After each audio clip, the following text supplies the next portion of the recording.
Mais bonsoir tout le monde. Donc merci d'être là et présent pour cette deuxième conférence de l'après-midi.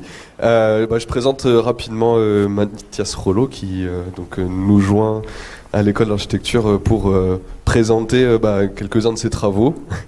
Donc Mathias est enseignant-chercheur et habilité à diriger des recherches à l'ENSA Grenoble. Voilà, et donc a travaillé pas mal sur les biorégions et a sorti un bouquin très récemment sur décoloniser l'architecture. Et donc on va principalement parler de ça, il me semble. Voilà, et ça s'est fait un peu à l'occasion parce qu'on se connaît pas personnellement, mais donc c'est un peu à travers Bruno Proth. Voilà que Mathias est là parce que donc il y a demain, si ça vous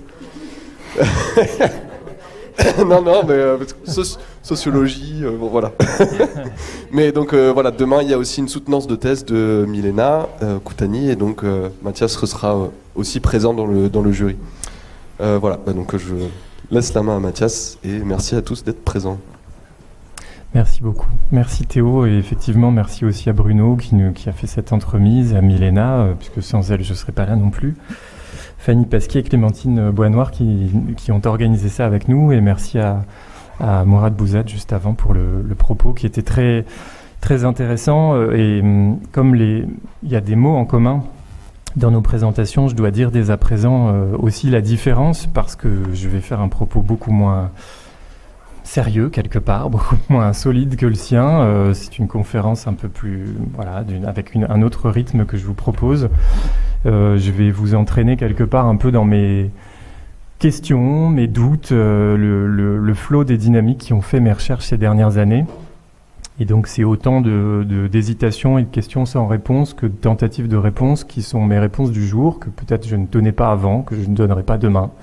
Donc je dis ça aujourd'hui pour vous dire à quel point je vous propose de ne pas me réduire à ce que je vais dire aujourd'hui et en retour, je ne vous réduirai pas non plus aux questions que vous me posez. Voilà, on peut avoir un temps d'échange aujourd'hui sur ce qui se passe aujourd'hui sans qu'on fusionne avec ça.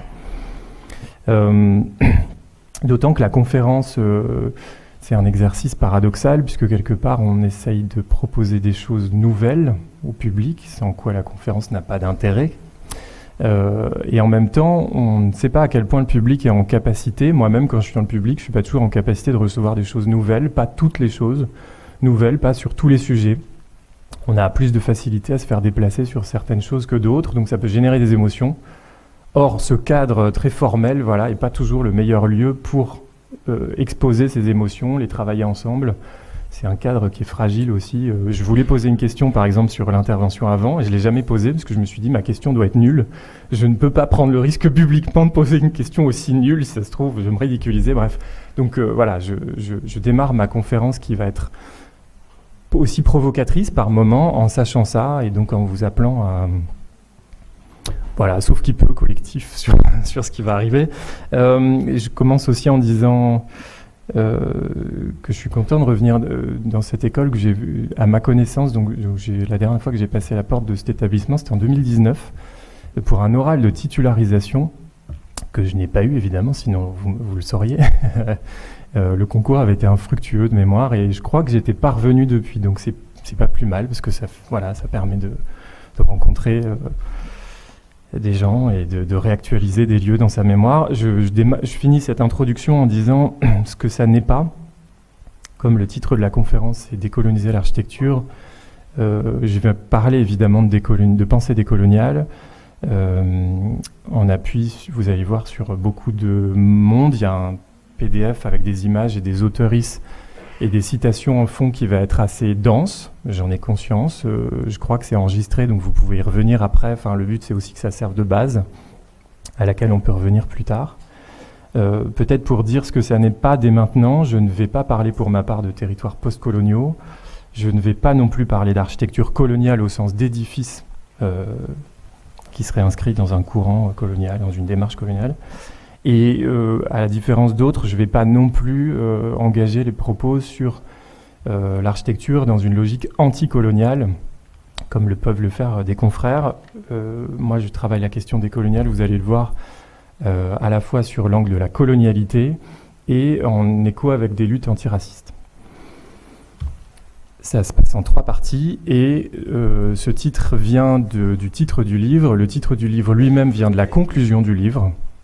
Et donc là, non seulement je vais parler d'où ce livre vient, et comme ce livre lui-même parle de tout un tas de trucs avant d'arriver à ça, en toute logique dans ce propos, on va aussi, vous allez voir, rentrer dans des questions de discipline architecturale avant d'en arriver aux questions antiracistes à proprement parler. On s'est demandé avec Théo si on allait installer des temps de questions-réponses entre chacune des parties. On peut essayer à la fin de la première partie si vous voulez. Si on fait ça, ça veut dire juste qu'on essaiera de garder... j'ai beaucoup de choses à dire. Il faudra qu'on garde un temps assez resserré, mais peut-être que c'est pas mal, comme effectivement c'est un peu 3 thématiques aussi. Je démarre donc sur ce qu'on choisit de voir, ce qu'on refuse de voir, ce qu'on tente de masquer, ce qui sont 3 niveaux un peu différents. Et évidemment, je parle de tout ça en tant qu'enseignant, chercheur en école d'architecture. Et à votre attention. En 2020, Jacques Herzog écrit à David Chipperfield. David Chipperfield avait... C'est une réponse, en fait. David Chipperfield avait écrit à Herzog pour lui dire, pour lui poser la question, qu'est-ce qu'on peut faire au sujet des désastres environnementaux actuels en tant qu'architecte, à ton avis? Jacques Herzog est alors éditeur associé de la revue Domus, et donc il publie sa réponse à David Chipperfield dans Domus. Cher David, tu m'as demandé ce que les architectes, nous pouvions faire au sujet des catastrophes environnementales qui nous arrivent aujourd'hui de façon incontournable, au sujet des inégalités sociales, au sujet de la pauvreté, au sujet de la dégradation des ressources de cette planète, etc. Cher David, la réponse est rien.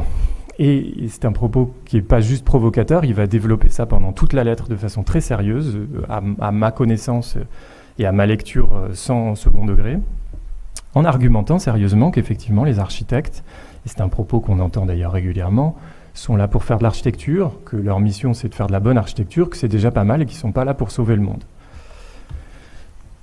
Alors il y a cette petite citation et personnage qui va arriver, vous allez voir au fil du propos à intervalles réguliers, 2 ou 3 fois.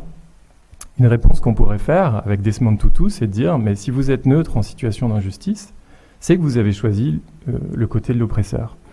Que font, autrement dit, les architectes comme Jacques Herzog, qui prétendent ne se positionner sur rien comme ça, comme si on pouvait ne pas se positionner sur les choses, comme si on pouvait s'absoudre de toute responsabilité à l'égard du monde, qui plus est en tant qu'architecte. Alors, à l'époque, je m'étais permis une réponse dans AMC pour poser même la question, à quoi sert-il encore de faire de l'architecture quand on en vient à cette réponse-là? Si finalement l'architecture et l'architecte ne peuvent rien pour rien, alors à quoi sert-il d'avoir encore des écoles d'archi, de se former entre nous, d'avoir ces exigences, cette culture disciplinaire, puisque de toute façon on pourrait agir sur rien? Je remonte à ma thèse, mais vous allez voir, ça va être très rapide. Entre 2011 et 2016, j'ai fait une thèse notamment qui portait sur la question de l'habité en lien avec ce philosophe qui s'appelait Günther Anders. Et je me demandais ce que l'architecte pouvait faire ou non de la notion philosophique d'habiter, est-ce qu'on pouvait bâtir une éthique sur cette base philosophique. Et Günther Anders avait justement une position au sein de la philosophie assez singulière, et il avait pour habitude de dire ce genre de choses. J'ai sorti là 2 entretiens parmi plein d'autres. Il me semblait qu'écrire des textes sur la morale, que seuls pourraient lire et comprendre des collègues universitaires, était dénué de sens, grotesque, voire immoral. Aussi dénué de sens que si un boulanger ne faisait ses petits pains que pour d'autres boulangers. On ne peut pas se contenter aujourd'hui d'interpréter l'éthique à Nicomaque alors qu'on accumule les ogives nucléaires. Le comique de 90% de la philosophie d'aujourd'hui est indépassable. Quelques années après, il est déjà assez vieux quand il dit tout ça, il synthétise encore plus, un astronome ne s'occupe pas en premier lieu des théories astronomiques d'autres astronomes, mais des étoiles. Alors je vous propose un petit jeu, on pourrait remplacer dans ces citations par ce qui nous concerne nous et voir si ça nous parle, voir si ça marche. Je l'ai fait, vous en pensez ce que vous voulez, mais c'est effectivement la question que je me pose en fait au quotidien depuis cette thèse et que j'essaye de ne pas oublier. Pour ce qui me concerne, me dire mais comment, pour être un peu provocateur avec Anders, on peut se contenter aujourd'hui de continuer à interpréter Vitruve alors que 7 limites planétaires sur 9 sont dépassées. Et comment ça peut avoir du sens qu'un architecte fasse ses petits bâtiments pour d'autres architectes. Je continue à croire que tout ça, c'est une question de choix. D'où cette première partie, ce qu'on choisit de voir, ce qu'on refuse de voir et ce qu'on essaie de masquer. Quand Zaha Hadid défend son rôle d'architecte sur le chantier de ce stade au Qatar, face à l'actualité qui dit que des migrants indiens, pakistanais meurent sur ces chantiers parce qu'on a des situations d'esclavage moderne, parce que voilà, il y a des problématiques assez graves qui s'y tiennent, et qu'elle répond « Je ne peux rien faire parce que moi, vous savez, je ne suis qu'architecte, ce n'est pas mon rôle que de m'occuper de la question de l'esclavage moderne, mon rôle c'est de faire un bon bâtiment. » Pour moi, c'est un choix de sa part. Quand, à l'inverse, Eleanor John Live, qui est aussi une architecte, mais écrit une tribune pour dire « Les architectes doivent prendre position contre l'esclavage moderne », pas moi en tant qu'architecte, sur le même sujet, elle fait un autre choix, qui est celui de dire « Oui, ça nous concerne, oui, il y a une réalité à cet égard qu'on refuse largement de considérer, tant et si bien qu'effectivement en France, à ma connaissance, comme il est écrit sur ce bref panel de capture d'écran d'Internet rapide, et en France, l'indifférence des gens est absolument terrible. Voilà, je connais très peu de confrères, de consoeurs, de collègues chercheuses qui posent cette question-là dans le champ de l'architecture, comme si effectivement il n'y avait pas un sujet. Je continue avec encore un exemple. Quand Philippe Rham écrit dans son ouvrage que les petits pois ont fait s'élever l'architecture gothique, c'est-à-dire la révolution de l'an 1000 fait entrer les légumineuses dans l'alimentation humaine. Leur haute teneur en protéines fournit la force musculaire permettant d'élever les cathédrales parvenues jusqu'à nous. Ainsi, la grandeur des nefs des cathédrales gothiques doit autant à l'imagination des maçons qu'aux protéines des petits pois. Qu'est-ce qu'il nous dit ? Il nous dit qu'il y aurait un lien entre énergie, et notamment énergie des muscles des maçons, et des artisans et des ouvriers, et la grandeur de l'architecture, la grandeur littérale, mais aussi peut-être un peu symbolique. Bref. N'est-ce pas un choix de sa part d'oublier que quand même, a priori, ce qui fait les cathédrales, les châteaux et la taille des bâtiments, c'est pas la quantité d'énergie et de protéines, ça s'appelle la domination sociale. Mais ça, c'est quand même un choix. Je veux dire, c'est pas une question d'énergie et de protéines sur cette photo. C'est un choix de sa part d'occulter dans cet ouvrage en particulier tout un pan de responsabilité, de causes, de conséquences, de relations, pourtant, à mon sens, un peu évidentes, avec lesquelles les architectes doivent travailler. Alors depuis tout à l'heure, je dis architecte, évidemment, on sait depuis longtemps, et notamment avec des travaux comme celui-ci et bien d'autres, sous les mots d'Olivier Chadouin, qu'il n'existe déjà plus de profession homogène, et il écrivait ça il y a 20 ans maintenant, mais 8000 façons d'être architecte quand on est inscrit et répertorié officiellement au tableau de l'ordre, et 100 000 façons de ne pas l'être, mais d'en assurer les fonctions quand on est habile à jouer des structures économiques de notre monde. Et effectivement, j'ai mis une photo de Miss un peu ironique, je ne connais pas, je n'ai pas d'amis qui maintenant surveillent sur leur chantier les ouvriers en train de poser des pierres en fumant un cigare. Non seulement il y a une variété, mais il y a des évolutions dans le temps.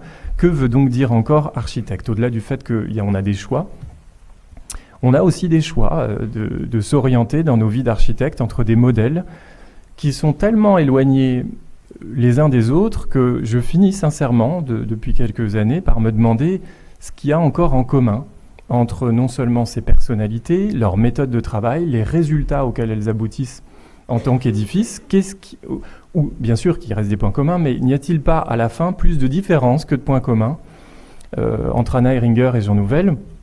Après, évidemment, si vous voulez faire des plateaux télé, il vaut mieux être Jean Nouvel. Il y a peut-être encore plus de différences entre Bjarke Ingels et Sophie Ricard, mais de la même façon, si vous voulez faire des pubs pour Intel et Lenovo, il vaut mieux être Bjarke Ingels. Et on pourrait continuer encore longtemps, même avec des architectes qui ont été prétendument reconnus comme engagés, écologiques et sociaux, comme Aravena, Elemental, mais Elemental livre en fait avant tout des bâtiments de ce genre-là, plus que des quelques demi-maisons qui ont été beaucoup publicisées. Et Aravena est en fait pas moins problématique que les précédemment cités. Vous pouvez le réserver si vous voulez pour un conférencier pour votre prochain événement. Il y a un numéro à appeler. Tout ça nous amène sur la question suivante. Qu'est-ce que, du coup, on choisit ? Parce que je pense que c'est toujours la thématique de ma première partie, mais à nouveau, je redis, c'est les questions que je me pose moi, que je vous adresse. Qu'est-ce qu'on choisit ? Je pense que c'est un choix, ce qu'on met derrière ce mot aujourd'hui. Et que que c'est un choix de notre part que de considérer que la photo qui est sur votre gauche, c'est de l'architecture tout court et pas de l'architecture vernaculaire, l'architecture exotique, de l'architecture autochtone ou je ne sais pas quoi. Que la photo du milieu qui a été prise par un ami qui est de l'architecture autochtone nord-américaine, dont je n'ai absolument aucune idée de l'échelle, l'état, la fonction, rien, m'intrigue beaucoup dans le bon sens du terme, c'est-à-dire m'invite moi-même à me rappeler que ce questionnement il doit rester vivant. Il y a des choses qui nous déplacent sur le référentiel d'architecture qu'on a en tête. Moi, cette photo, elle me déplace. Et la photo de droite, finalement, pourquoi ce ne serait pas l'architecture ? Je veux dire, jusqu'où on va, même dans l'architecture animale. Il y a en fait énormément d'ouvrages écrits par des non-architectes qui considèrent très sérieusement que les animaux non humains font de l'architecture. Et ces gens sont très sérieux. Les architectes ne réussissent pas à entendre cette question. Mais pour les biologistes, les écologues et autres, c'est pas une métaphore. J'ai encore fait une soutenance de thèse hier qui défend cette position-là. Bon, vous pensez ce que vous voulez de ça. Moi, ce que j'essaye de dire là, c'est que je crois qu'on peut choisir de regarder le monde et ses architectures avec l'amplitude, avec une certaine amplitude ou non. Et du coup, évidemment, les figures d'architectes qui vont avec. On a des conflits dans nos écoles sur les collectifs en architecture, sur les pédagogies qui sont liées, sur les façons dont des architectes aujourd'hui choisissent de faire par eux-mêmes. Et donc de déconstruire des figures un peu historiques du métier, comme le fait Sophie Ricard par ailleurs. Autant je pense que ces débats sont sains à plein d'égards, autant moi personnellement je ne vois plus de raison de considérer que tout ça ne serait pas de l'architecture, surtout quand les personnes impliquées là-dedans, elles et eux-mêmes, disent qu'ils font ça en tant qu'architectes, qu'ils font là de l'architecture et que c'est comme ça qu'ils entendent poursuivre la discipline. Je ne vois pas de raison de leur refuser le droit de le faire. De quelle légitimité on pourrait leur refuser ça ? Mais c'est un choix. Théoriquement, il me semble que c'est dans ce choix et cette ouverture de la définition que se tient la possibilité que notre discipline puisse contribuer à la question de l'émancipation. Pour le dire un peu autrement, évidemment que si l'architecture, ça n'a été et ça n'est que des dominants au service de la domination, alors il n'y a pas d'architecture de l'émancipation. Mais si on accepte d'ouvrir la définition et référentielle, alors je ne vois pas pourquoi il n'y aurait pas de possibilité émancipatrice pour l'architecture. Au fil de ces questionnements, j'ai fini par regarder des articles comme celui-ci un peu autrement. Je ne sais pas si vous aviez vu passer ce papier-là, je le dis tout de suite, c'est pas moi qui l'ai écrit, qui est paru il y a 4 ans, qui est assez violent en fait. C'est un article qui prend à partie les architectes, et je ne vais pas le commenter outre mesure, si ce n'est vous lire cette introduction. L'énigme qui nous échoit est donc celle-ci. Comment comprendre que les architectes convertis au néo-vernaculaire et au frugal n'ont de cesse de s'émerveiller des arts de bâtir du monde entier pour en élucider la conclusion la plus massive, la plus évidente, c'est-à-dire leur inutilité, si ce n'est leur nocivité. C'était écrit dans le titre, c'est-à-dire l'architecture sans architecte, peut-être qu'elle a lieu sans nous, voire justement parce qu'on n'est pas là.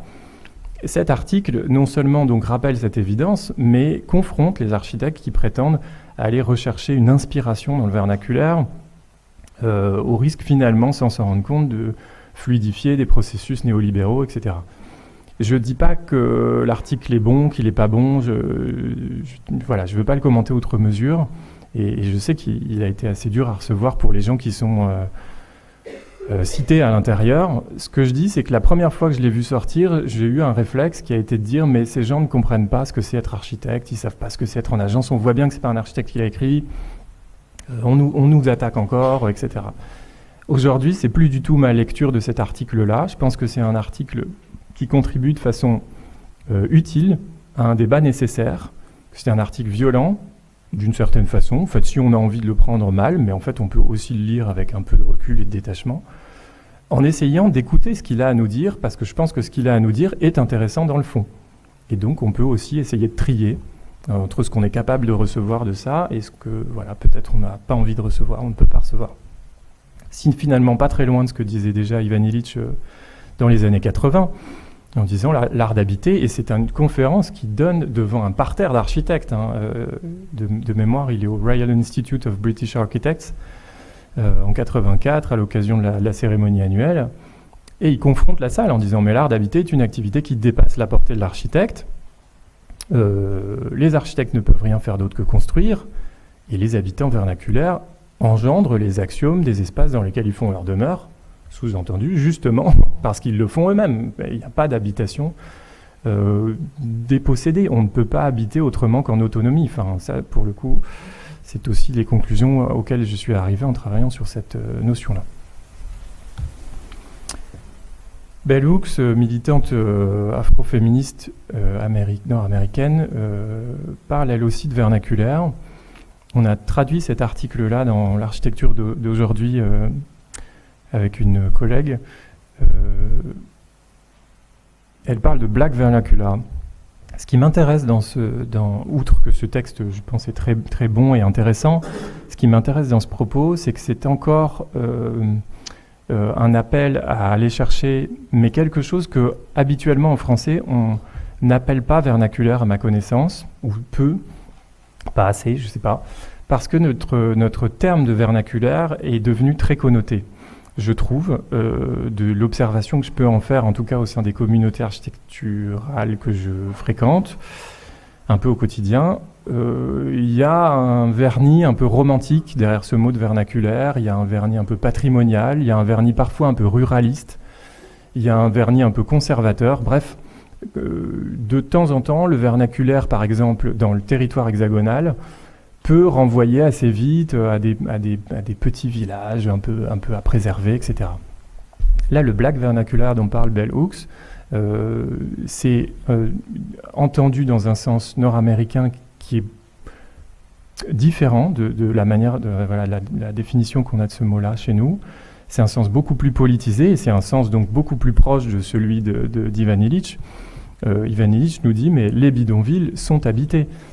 Et en fait, le Black Vernacular dont parle Bell Hooks, là c'est un peu pareil, c'est-à-dire c'est des cahutes qui sont aussi un peu branlantes, mais qui portent une histoire par l'architecture et le territoire qu'elles dessinent, des populations et des communautés qui y vivent, de leur appropriation de l'espace, de leur mémoire communautaire, etc. Donc en fait, c'est un élargissement, oui, politique du terme de vernaculaire et qui vient en montrer la nécessité politique. Je vais continuer un peu sur cette question politique savonneuse, puisque je l'ai dit au début, c'est un peu le but que d'essayer d'amener des questions qui me taraudent et de voir ce qu'elles vous font.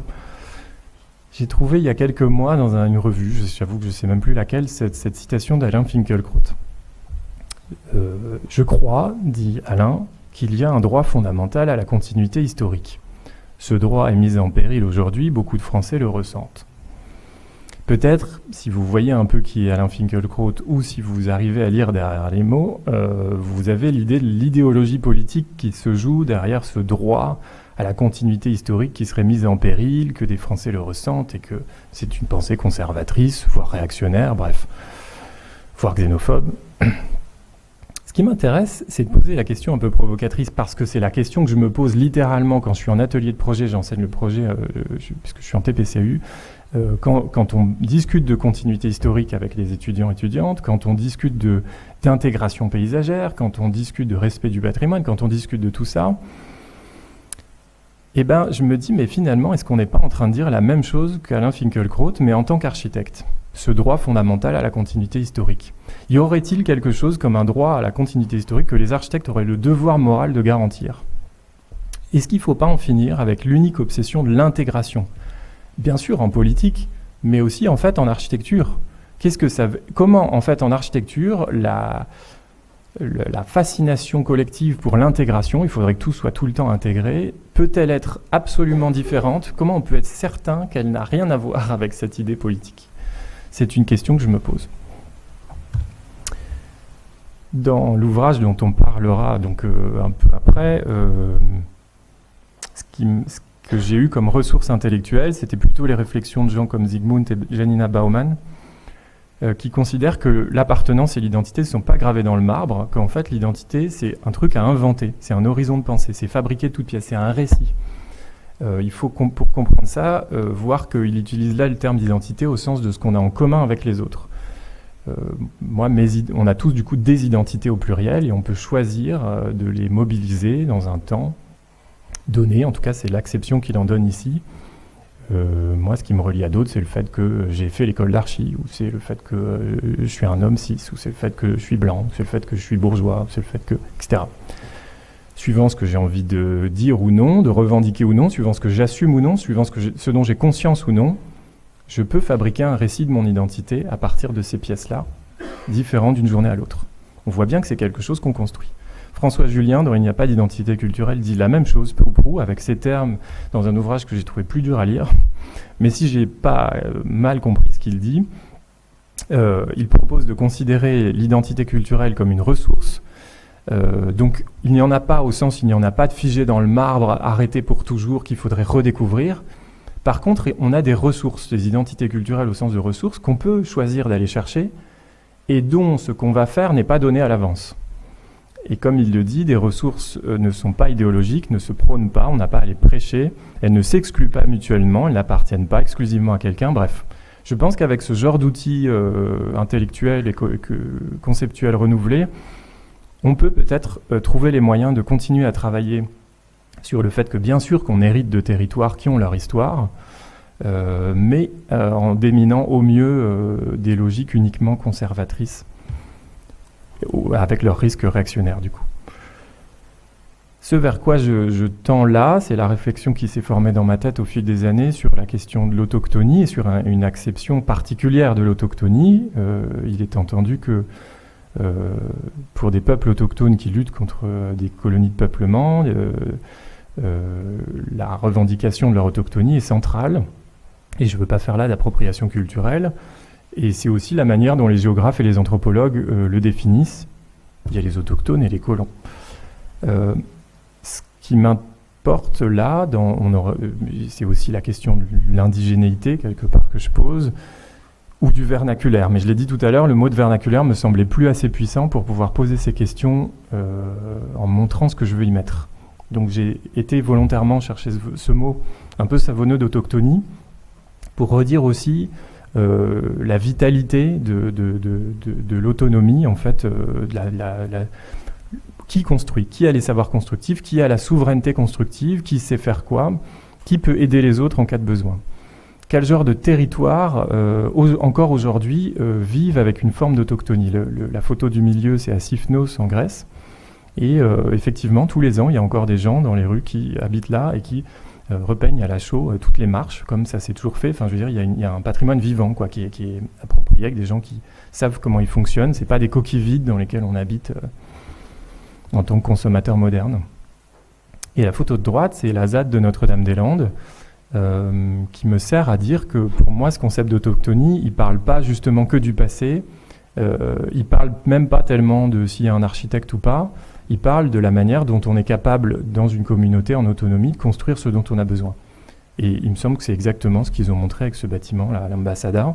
Il y avait sans doute des archis dedans, je ne sais pas, ou pas, ou des ingénieurs. En fait, c'est plus la question. La question, par contre, c'est de savoir que la communauté qui l'a fait maîtrise et maintient ce bâtiment, a la capacité de faire ça. Donc, ce que je fais, c'est une forme de critique du vernaculaire. Vous avez compris, pas de ce à quoi ça renvoie, pas de ce à quoi j'aimerais que ça renvoie, mais d'un usage qui est fait aujourd'hui de ce mot-là, qui me rend un peu méfiant. Je pense que je ne suis pas le seul à le faire. Margot Darius, avec d'autres, à mon avis, fait un peu ça aussi. Et évidemment, ce n'est pas dans une logique survivaliste. On appuie sur des travaux comme ceux-ci. J'entends bien qu'il n'y a pas d'autoconstruction, au sens d'une autonomie totale, au sens d'un isolat.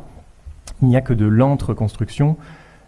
Toute subsistance, c'est un échange entre des communautés humaines, plus qu'humaines, locales, translocales, qui s'entraident sur des rythmes variés. Enfin bref, on ne peut faire que collectivement les choses. La question qui m'importe et que finalement j'ai retrouvée de façon rigolote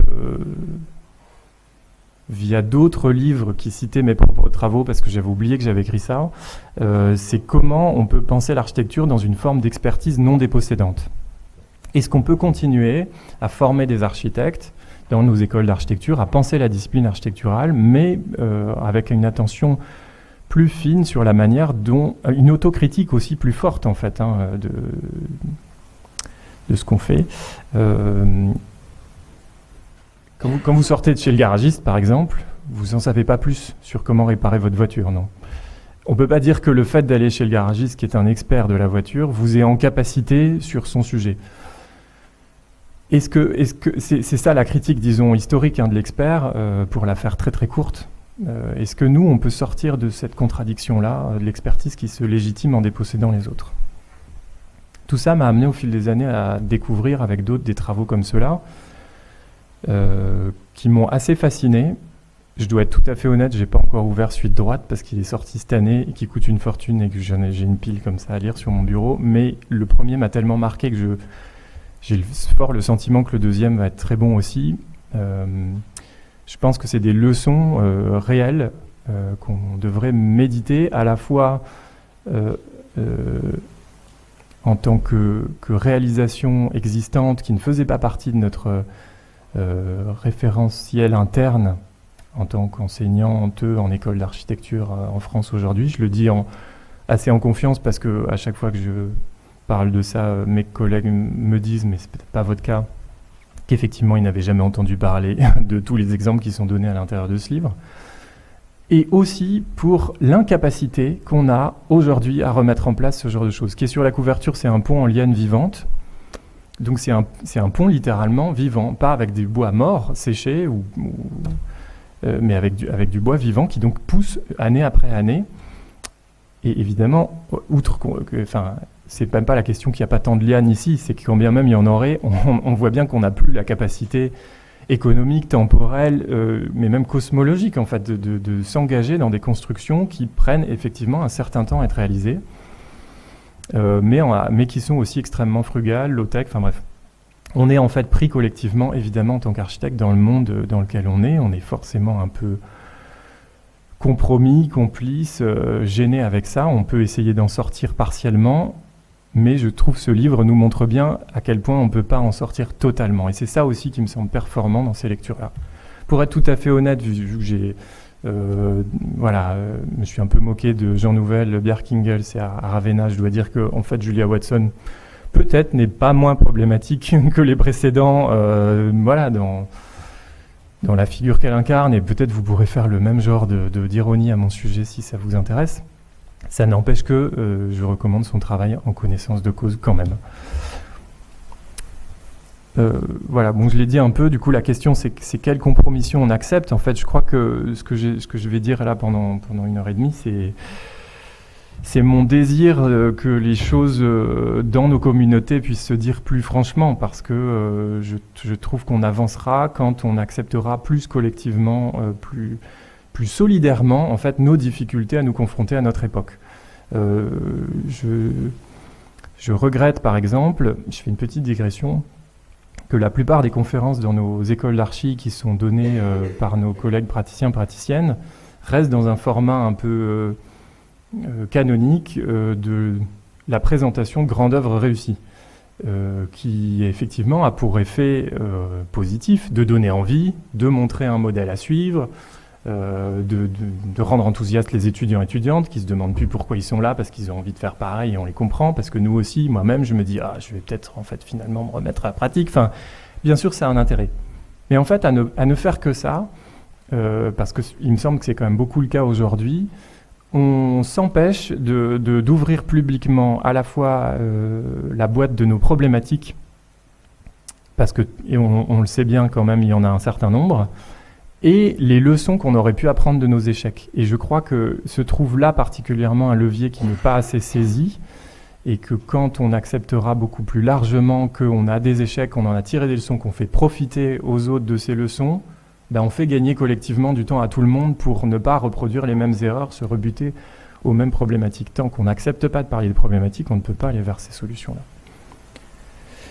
Et ça voudrait dire aussi parler de nos héritages problématiques. La discipline, à mon sens, se trimballe un paquet d'héritages qu'on pourrait dire problématiques, parce que justement, de façon caricaturalement ou non, au service de la domination, et pas que, mais enfin, ça aussi, je vois bien qu'il y a une crispation générale pour l'assumer, pour voir lesquelles, voir comment on peut faire, voir bien sûr comment on peut remettre les choses dans leur contexte. Mais pour remettre les choses dans leur contexte, il faut assumer, pouvoir dire Pourquoi il faut remettre des choses dans le contexte ? Parce qu'il y a un problème. Voilà quel est le problème. Voilà peut-être en quoi, dans tel contexte, effectivement, Adolf Loos, je sais pas quoi, mais tant qu'on essaye de nier qu'il y a un problème avec les textes qu'il a écrits, on n'arrive même pas à tout ça. Donc, plutôt qu'inutile, la question qui me vient au fil des années, c'est utile à quoi ? Utile à qui ? Si on n'est plus uniquement dans ce contexte problématique d'être au service de la domination, alors on est au service de qui ? On est au service de quoi ? À quoi sert l'architecture ? Pourquoi on continue l'architecture ? Comme se demandait en 72 ce mathématicien connu internationalement après avoir reçu la médaille Fields, qui est la plus haute de la discipline, pose la question, pourquoi faisons-nous de la recherche scientifique ? La pose à ses collègues et réalise que beaucoup de gens ont du mal à lui apporter la moindre réponse convaincante. Beaucoup semblent ne jamais s'être posé la question. Et tout le monde vit très bien avec ça. J'ai parfois le sentiment un peu analogue qu'on se pose beaucoup de questions, évidemment, dans les écoles d'architecture, mais on ne remonte pas toujours jusqu'à la question qui serait pourquoi on continue l'architecture. Voilà le genre de questions que je me suis posées avec ce livre et qui ont donné le livre. Parce que, comme beaucoup d'autres gens, j'ai mis une liste des gens que j'ai trouvés qui écrivaient ça. Il y en a sûrement encore plein d'autres, vu la liste que j'ai trouvée, de gens qui disent « j'écris quand je ne sais pas ce que je pense ». Moi, c'est exactement la manière dont je travaille. Et c'est pour ça que des questions sont arrivées à l'écriture d'un livre et pas des réponses. Je cherche mes réponses en écrivant. D'où peut-être ce trop de livres, j'en ai conscience aussi, mais parce que j'ai trop de questions peut-être aussi, mais que voulez-vous ? Il est né de deux, et je vais accélérer un tout petit peu, deux recherches simultanées qui, elles, commençaient à se structurer un peu. La première, c'est la question d'un biorégionalisme décolonial, parce que c'est pas qu'un mouvement blanc, on en trouve notamment dans des communautés autochtones d'Amérique du Sud qui utilisent le biorégionalisme de façon explicite pour fédérer leur communauté de façon écologique et anticoloniale à la fois. C'est un mouvement qui, dès le début, effectivement, avait cette relation, d'ailleurs un peu comme moi, un peu gênante avec ce becoming native qui rend très dubitatif, voilà, les concernés et les spécialistes du sujet. Est-ce qu'on peut vraiment devenir autochtone ? Qu'est-ce que ça veut dire devenir indigène, devenir natif d'un lieu ? C'est pas un peu gênant, mais il y avait en tout cas cette idée, ce désir. Je ne sais pas si c'était malvenu ou pas, mais le biorégionalisme est un peu fondé là-dessus. Aujourd'hui, je retrouve des penseuses comme Bayo Akomolafe qui me semblent nourrir ces réflexions-là, chez moi en tout cas, de façon très stimulante, parce que Bayo Akomolafe n'utilise pas le terme de biorégion, mais dans ce qu'il écrit, il y a justement cette thématique du devenir indigène, de la décolonisation, et en fait, le fond du propos est proprement biorégionaliste. Et donc, il me semble effectivement qu'il y a là quelque chose qui m'intéresse personnellement, comme il dit, une manière différente de penser la décolonisation pourrait être de la concevoir comme la pratique de l'intimité avec le lieu où on se trouve. C'est une manière de rendre des comptes et de s'ouvrir à notre situationnalité qui n'a rien à voir avec la tentative de s'accaparer une identité stable. Je crois qu'en Bell Hooks, à nouveau, écrit sur, donc en anglais, Belonging, a Culture of Place, c'est dommage parce qu'en français, cultiver l'appartenance, c'est très bien, mais il manque au lieu, parce que c'est quand même ça, un peu dans le titre anglais aussi, qui est intéressant pour nous, je trouve, en ENSA. C'était vraiment la question de notre sentiment d'appartenance au lieu qu'elle questionne là. Elle va dans un sens un peu équivalent à celui de Bayo Akomolafe. Et tout ça perturbe évidemment le biorégionalisme qu'on pourrait considérer très bien sans ça, en se disant, voilà, est-ce que vous, dans la salle, par exemple, vous savez d'où vient l'eau de votre robinet ? En général, quand on pose la question, la plupart des gens ne savent pas d'où vient l'eau qui coule à leur propre robinet. Et le biorégionalisme, de façon pour moi performante, nous ramène comme ça un ancrage situé où on se dit peut-être avant de vouloir sauver le monde, ou par ou sans l'architecture d'ailleurs, je vais commencer par me redire mais qu'est-ce que j'y connais déjà à ma propre vie, aux propres impacts que j'ai sur mon propre écosystème et ces communautés vivantes. Peter Berg qui dit « Nous avons désespérément besoin d'accroître les savoirs capables de rendre les individus et les communautés aptes à prendre des décisions écologiquement solides. » J'aime beaucoup cette phrase-là. Je pense voilà, c'est assez important. Sur la base de quel savoir stable on pense pouvoir prendre des décisions écologiquement solides. Est-ce que finalement, on peut faire l'un sans l'autre ? Bon, ce biorégionalisme-là, il est bougé, évidemment, dès lors qu'on va chercher dans les littératures décoloniales, les pensées décoloniales, parce que tout d'un coup, le prisme se déplace tout en nous ramenant à ce point-là. Fatima Wassak, dans un ouvrage que je vous conseille vivement parce que je l'ai trouvé très performant, très puissant, j'ai eu le trouble de le découvrir de le lire après avoir fini le mien, ce qui est frustrant. Et donc je pense que je n'ai pas fait une conférence depuis lors sans citer ce grand passage que je vais vous lire. Le manque d'intérêt des populations habitant les quartiers populaires envers la question du climat est lié à leur désancrage organisé et systématique, au processus reconduit de génération en génération qui en font des sans-terre et donc des sans-pouvoir.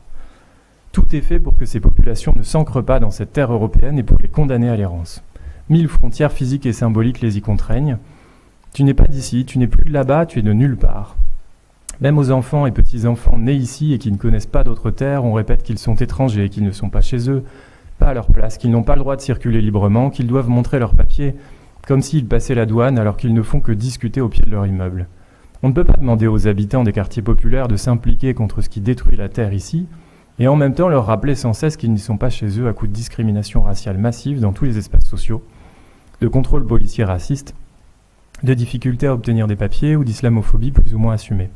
On n'est pas en position de protéger une terre en danger, là où on est soi-même écrasé et sous contrôle permanent. On n'est pas en position de protéger une terre, là où on n'a aucun pouvoir de changer les choses. Dans les quartiers populaires, la question écologique ne peut pas être celle de la protection de la terre, de l'environnement, de la nature, du vivant. Elle doit être celle de sa libération.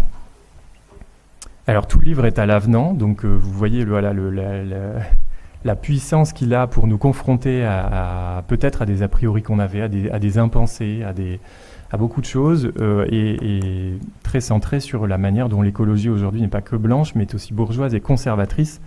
Et les questions qu'elle pose sont assez excellentes pour moi. Si notre préoccupation bourgeoise et blanche, c'est de dire on veut que nos enfants, nos petits-enfants aient la même vie que nous, et on se bat, notre engagement écologique vient de là, parce qu'on a peur qu'ils n'aient pas la même que nous, littéralement on est dans le conservatisme, comment ça peut être entendu par les habitants des quartiers populaires, demande-t-elle, à juste titre à mon avis, dont la préoccupation principale est que leurs enfants et petits-enfants n'aient pas la même vie qu'eux, et qui aspirent à un changement radical. Comment ce message peut-il être audible ? Bref, tout ça évidemment déplace, parce que dans ma propre histoire, je commence par découvrir le biorégionalisme avant de découvrir les pensées décoloniales, et donc l'un déplace l'autre. On ne peut pas juste dire à quelqu'un il suffit de t'intéresser au local.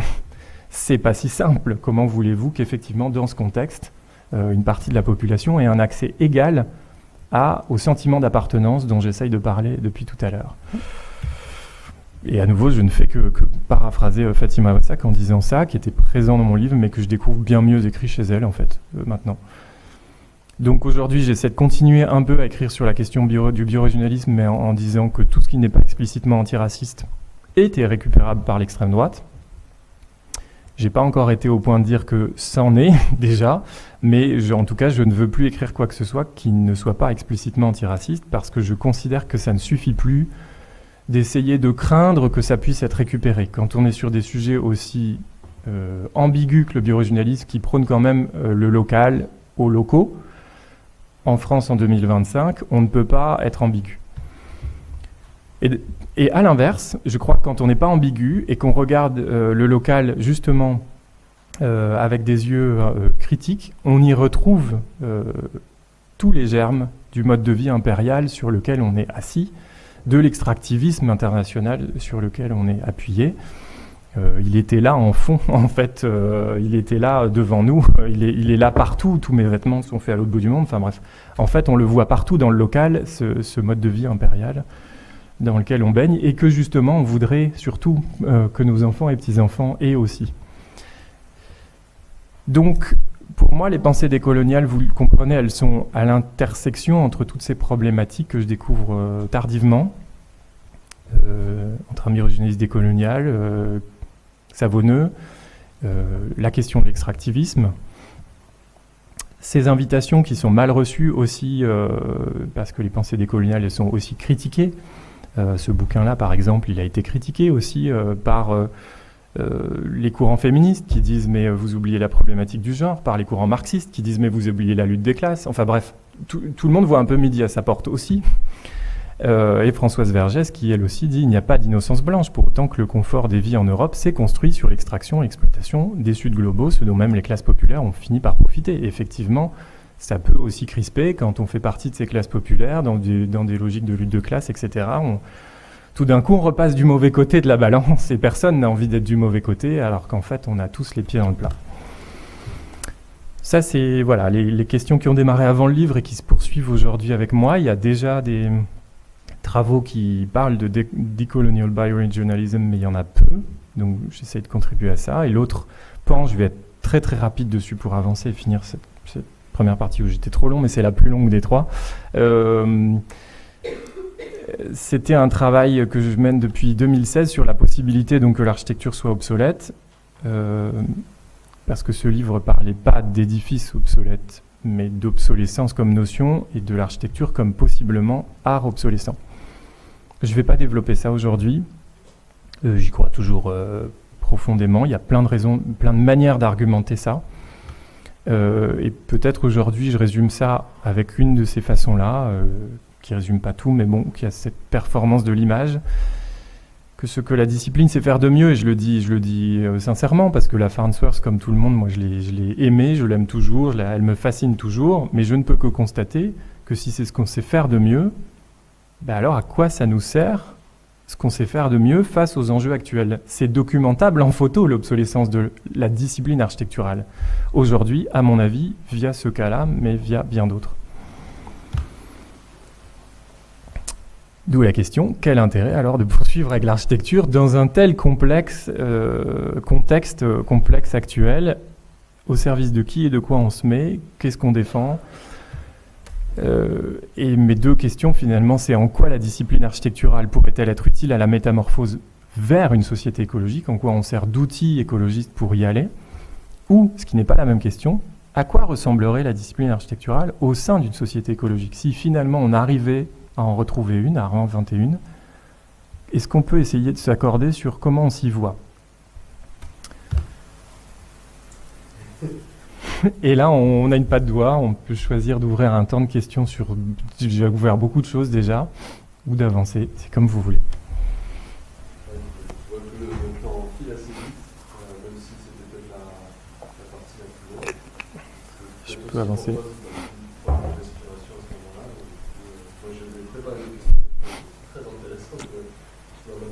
S'il y a une question brûlante peut-être que vous ne pouvez pas attendre parce que vraiment vous n'êtes pas du tout d'accord, ça vous saoule, vous avez besoin de le dire pour pouvoir continuer à écouter plus sereinement, on peut prendre ce genre de questions, ce que je respecte, je le dis sans ironie. Non, j'avance. Ok. Ce qui se dessine alors comme possible, où tu veux poser une... on peut essayer, ouais.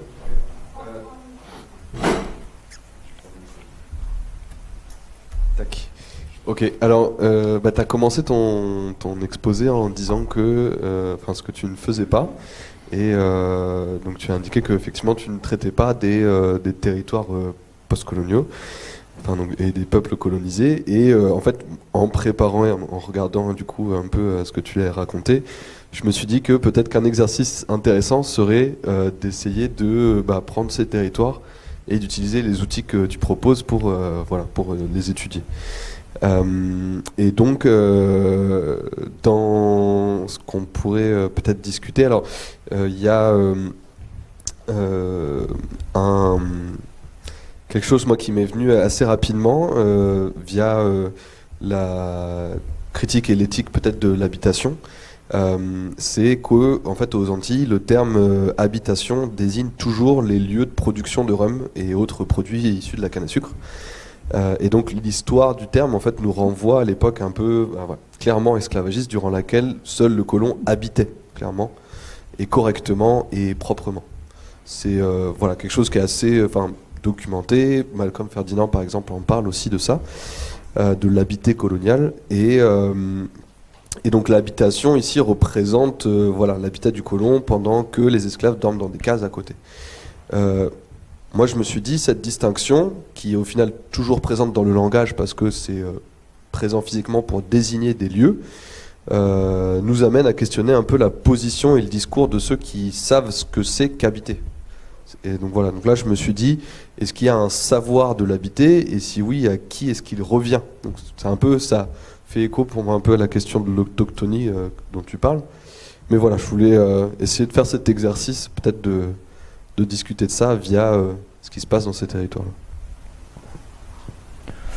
Ouais, merci beaucoup. J'ai trois choses à répondre très rapidement pour essayer de répondre précisément, sans me perdre. La première, c'est que, et je le crois vraiment, je pense qu'effectivement, ce serait fascinant, fondamental, nécessaire d'aller déplacer ces questionnements ailleurs. Non seulement je vais pas le faire, mais je pense bien que je ne le fasse pas, parce que j'ai pas prétention à travailler ce sujet seul. Oui, je pense qu'il faut. Enfin, c'est des chantiers collectifs qu'il faut qu'on ouvre collectivement. Ma propre expérience sur ces questions décoloniales, pour les avoir discutées avec des gens qui ont des parcours de vie différents du mien, c'est que, je le dirai peut-être encore un peu après, mais elle se pose de façon très différente, surtout vu le flou autour du mot décolonial, suivant le continent dans lequel on les pose. Et il y a des difficultés à lier, par exemple, les luttes antiracistes et les luttes anticoloniales dans des contextes de colonies de peuplement, comme l'Amérique du Nord, parce que lier les deux tend à brouiller les frontières et donc possiblement à détourner du fait que les autochtones veulent retrouver leurs terres, d'où le titre, par exemple, de l'ouvrage « La décolonisation n'est pas une métaphore », qui est écrit dans ce contexte-là, qui se comprend très bien dans ce contexte-là. L'ouvrage de Max Liboiron, « Polluer, c'est coloniser », c'est exactement la même chose, ça s'entend très bien. Déplacer en Europe, ça devient très bizarre à plein d'endroits, je trouve. À l'inverse, les travaux de Fatima Ouessak, qui moi me parlent complètement, j'ai eu l'occasion de les tester dans des contextes brésiliens, et les gens me disent « Non, mais ça n'a aucun sens », enfin, parce que leur histoire locale est inversée. Bref, par rapport ici, je ne rentre pas dans ces détails-là, mais tout ça pour dire que donc, je n'ai pu que mesurer à quel point j'étais pas capable de le faire, je n'avais pas à le faire, mais je souhaite qu'effectivement on prenne ces chantiers collectivement, chacun puis ses positions. La question, c'est celle du renversement d'une cosmologie, je crois. C'est ça que tu redis aussi avec Malcolm Ferdinand, des systèmes de valeurs symboliques, des imaginaires qui font qu'on considère hiérarchiquement les choses. C'est à ça que j'essaie de contribuer effectivement avec mes travaux. Et pour pas le prendre de façon trop métaphysique, théorique, j'essaie de le faire descendre, donc c'est un peu savonneux, mais effectivement, pour moi, l'intérêt du biorégionalisme, il se situe là, c'est pas des questions géographiques, c'est des questions cosmologiques, du sens de la vie sur Terre, voilà. Et le troisième truc que je veux dire, c'est qu'effectivement, je ne l'ai pas dit, mais cet ouvrage-là, La critique de l'habitabilité, c'est une publication d'une partie de ma thèse. Et le titre dit bien la conclusion à laquelle je suis arrivé. Effectivement, je suis sorti très dubitatif sur le fait que les architectes pouvaient tirer de la notion philosophique d'habiter une prétention à quoi que ce soit. Et je me méfie beaucoup des gens qui prétendent en faire justement une expertise. On va vous faire habiter mieux, on va vous faire habiter plus. Ça me semble douteux d'avoir à le dire. Ça me semble douteux que l'architecte soit le garant de ça, parce que souvent, effectivement, si on a plus de confort, c'est juste qu'on a plus d'argent. Et si on a un bon architecte, c'est aussi lié au fait que peut-être on a de l'argent, parce que lui aussi, il a les moyens de nous faire un truc bien, parce qu'on a de l'argent. Enfin bref, en quoi... bien sûr que l'architecte a des compétences, qu'il a des capacités. Je nie pas nos... J'enseigne le projet, une fois de plus. Enfin, sinon, j'aurais déserté l'école d'architecture si je croyais plus à tout ça, à la puissance de la forme, à tout un tas de choses. Mais je me méfie effectivement des revendications sur ces sujets-là qui me semblent malvenues. C'est ça que j'ai envie de dire, je crois, pour aller dans ton sens, j'espère. Merci pour les questions.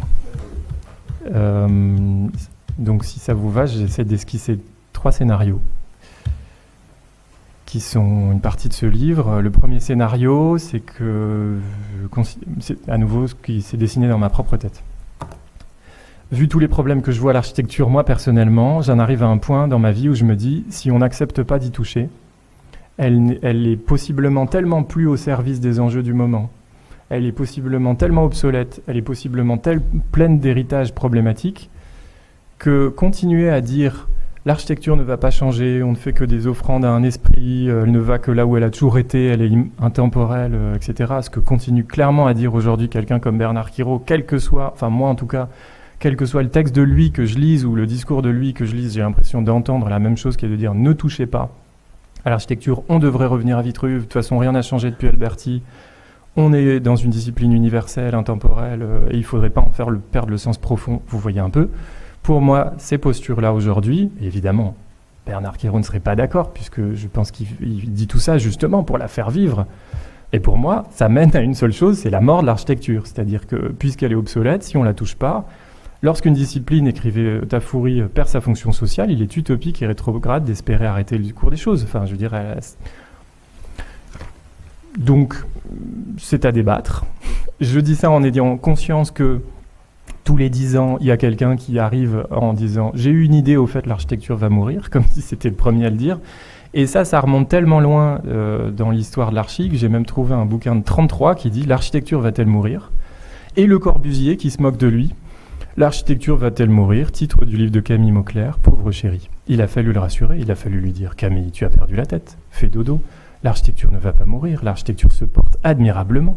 L'architecture des temps modernes commence, elle a devant elle un avenir prodigieux, elle demande simplement que tu lui fiches la paix. » Comme quoi c'est un débat ancien, et évidemment le débat qu'il y a là derrière, c'est de quelle architecture on parle. Sans doute que bien sûr que Camille Mauclerc parle d'une forme architecturale qui était en train de mourir à cette période-là, et Le Corbusier d'une autre. Et je pense que c'est aussi ça dont il s'agit dans les débats contemporains. Et ça continue. Jean Nouvel, 2025, sans l'artiste, l'architecture disparaît. Rudy Ricciotti pour la survie de l'architecture. Il y a quand même un champ lexical qui nous entoure de la paranoïa, de la mort de notre discipline, de comment on peut survivre, comment on peut éviter de disparaître, qui me semble consternant. Bien, maintenant qu'on a dit ça, je sais bien que je ne suis pas en train de dire que c'est ce que je souhaite. Je ne suis pas en train de dire que c'est un scénario souhaitable. Je ne suis pas en train de dire...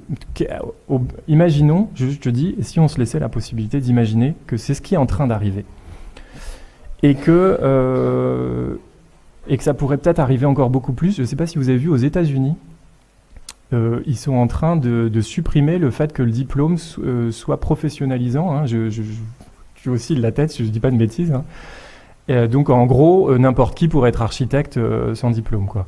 Donc voilà, c'est des réalités tout à fait crédibles. Et évidemment, la question qui se pose, c'est au bénéfice de qui et de quoi ? Est-ce qu'on est sûr que les autonomies, autochtonies, cosmologie, réhabitantes, habitantes, ce qu'on veut, bénéficieraient de la disparition de l'habitant, ou est-ce que c'est plutôt la ville néolibérale et le capitalisme colonial qui en bénéficient ? Je vous laisse juger, mais en effet, il y en a un qui a de l'argent et des armes, mais pas l'autre.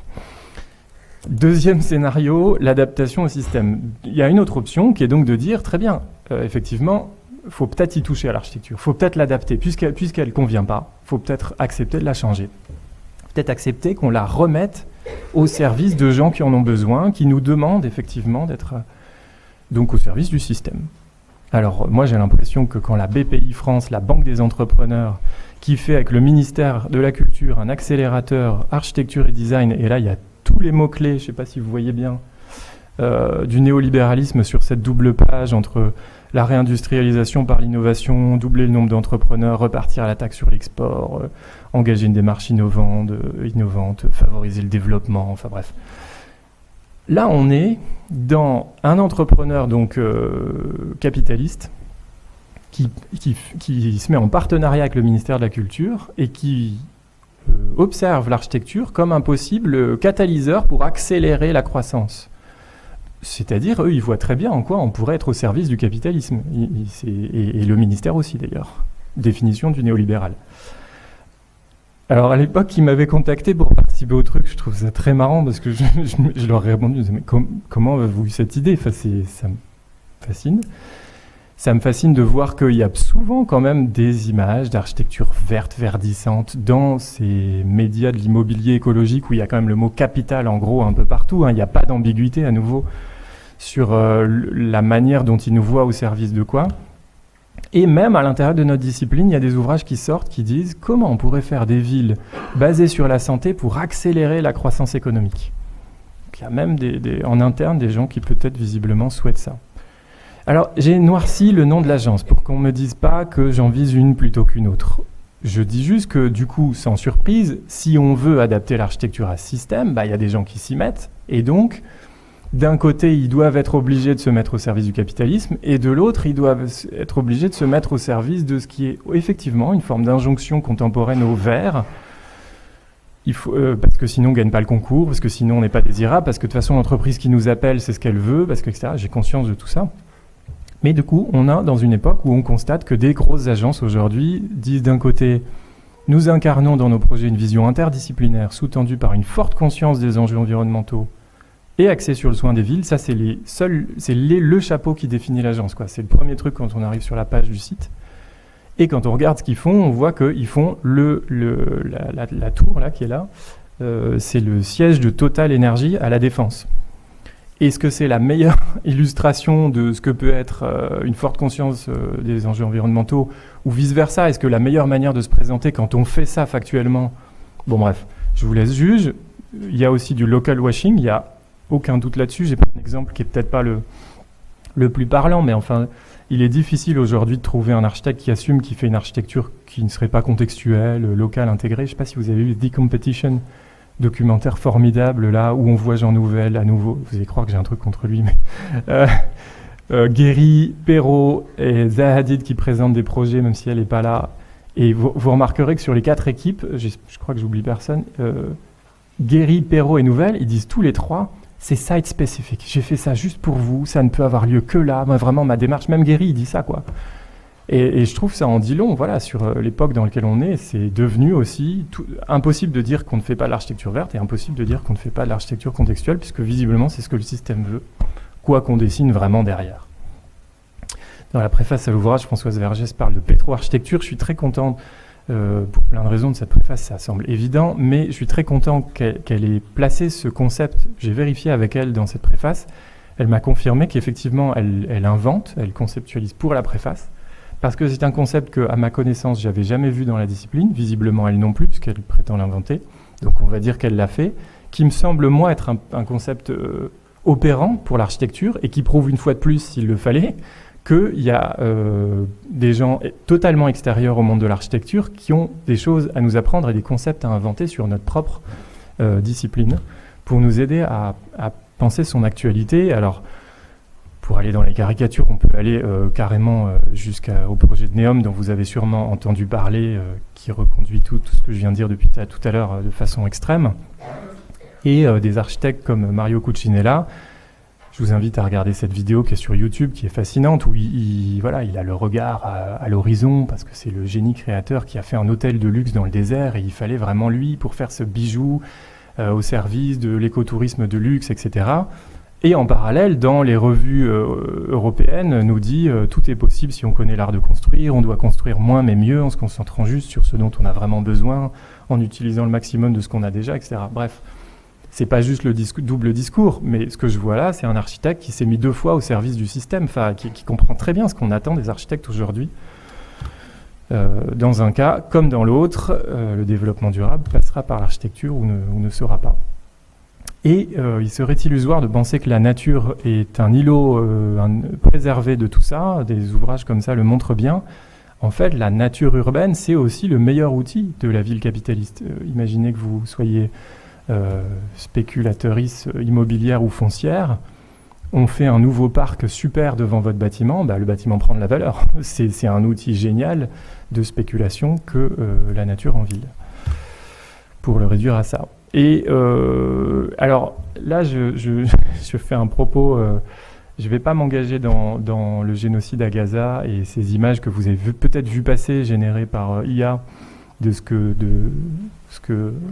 Netanyahou et Trump ont inventé comme nouvelle Riviera à Gaza, mais on y retrouve des formes d'architecture verte et technologique à la pétro-architecture qu'on voit depuis tout à l'heure. Ce qui m'intéresse là, surtout pour conclure ce deuxième scénario, c'est que ce que je vois là, c'est le travail d'une IA. Et je me dis que quand même des architectes auraient peut-être fait ça, mais il y a un niveau de cynisme auquel, peu quand même au sein de la profession sont capables d'arriver. L'IA n'a aucun problème de cynisme, elle répond à ce à quoi on lui a demandé.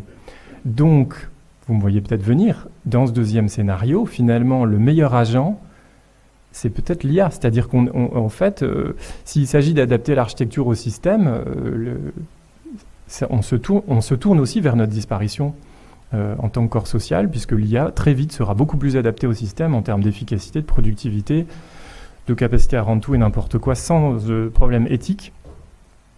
Et ça met pour moi un peu en difficulté, effectivement, les travaux qui, à raison par ailleurs, faisaient valoir la manière dont l'architecture pouvait être un outil colonial dans des territoires comme ça. Et l'architecte serait un salaud par définition. En réalité, là, on voit très bien que même sans architecte, et donc virtuellement sans architecture, entre guillemets, la colonisation se poursuit très bien et l'IA prend notre place sans problème. Enfin, on n'était pas tant que ça le rouage... la construction, bien sûr, la construction l'est, quoi. C'est un colonisme de peuplement, enfin bref. Mais là, moi, ce qui m'intéresse, c'est la discipline architecturale.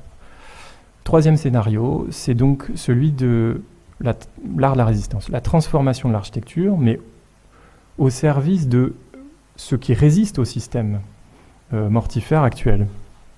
Après tout, il y a des mondes en lutte à tous les niveaux de la société, à toutes les échelles de la société, dans des plans très variés, dans des stratégies très variées. Il y a des luttes frontales, il y a des luttes feutrées, il y a des luttes en rupture, il y a des luttes en transition, révolutionnaires, réformistes. En fait, on a un panel énorme en tant que expert proposant des services. On peut proposer nos services à une variété de luttes assez considérable, et donc je ne vois pas pourquoi on n'y trouverait pas notre compte. Et j'ai envie de dire que c'est la manière dont j'ai envie de lire ces deux citations qui sont là, une ancienne et une toute récente. Je commence par la récente. Si l'architecture doit à tout prix subsister, Panos Manziaras, lui aussi parle de à tout prix subsister, c'est bien qu'elle peut mourir. C'est parce qu'elle seule peut produire certaines figures de connaissances critiques à l'ère de l'Anthropocène, écrit-il il y a quelques années. J'aime beaucoup aussi cette phrase-là, et je pense qu'il a assez raison, et c'est dans ce sens-là que je veux l'engager. À quoi on peut être nécessaire en termes de figures critiques, disons de connaissances ou de figures tout court, enfin bref, de figures critiques que pourrait amener l'architecte plus facilement, mieux, plus simplement, plus efficacement que d'autres pans de la société. L'autre citation d'Adolfo Natalini me fait à nouveau considérer la longue histoire de tout ce que je raconte, je vous la propose. Si le design, on va dire la conception, si la conception c'est avant tout une invitation à la consommation, alors on doit rejeter la conception, le design. Si l'architecture est avant tout la codification des modèles bourgeois de la propriété de la société, alors on doit rejeter l'architecture. Si l'architecture et l'urbanisme sont avant tout la formalisation des divisions sociales injustes du moment, alors on doit rejeter l'urbanisme et ses villes. Jusqu'à ce que toutes les activités de conception soient tournées vers les besoins premiers, jusque-là, la conception, le design doivent disparaître, on peut vivre sans architecture. J'ai découvert cette citation qui est accrochée dans les couloirs de la AA School à Londres par hasard en visitant l'école il y a presque 10 ans de ça. Et je pense qu'elle travaille à l'intérieur de moi parce que elle me semble toujours aussi fascinante. Depuis des années, alors là c'est le moment où je suis censé mettre des images sur ce troisième scénario pour être fair-play. Et en fait, j'ai pas du tout envie de faire un catalogue, pas comme vous comprenez bien que c'est le scénario vers lequel évidemment je suis tourné, que je vous propose comme étant plus satisfaisant que les autres. J'ai pas envie de faire un catalogue de recettes, de bonnes pratiques, de bons exemples.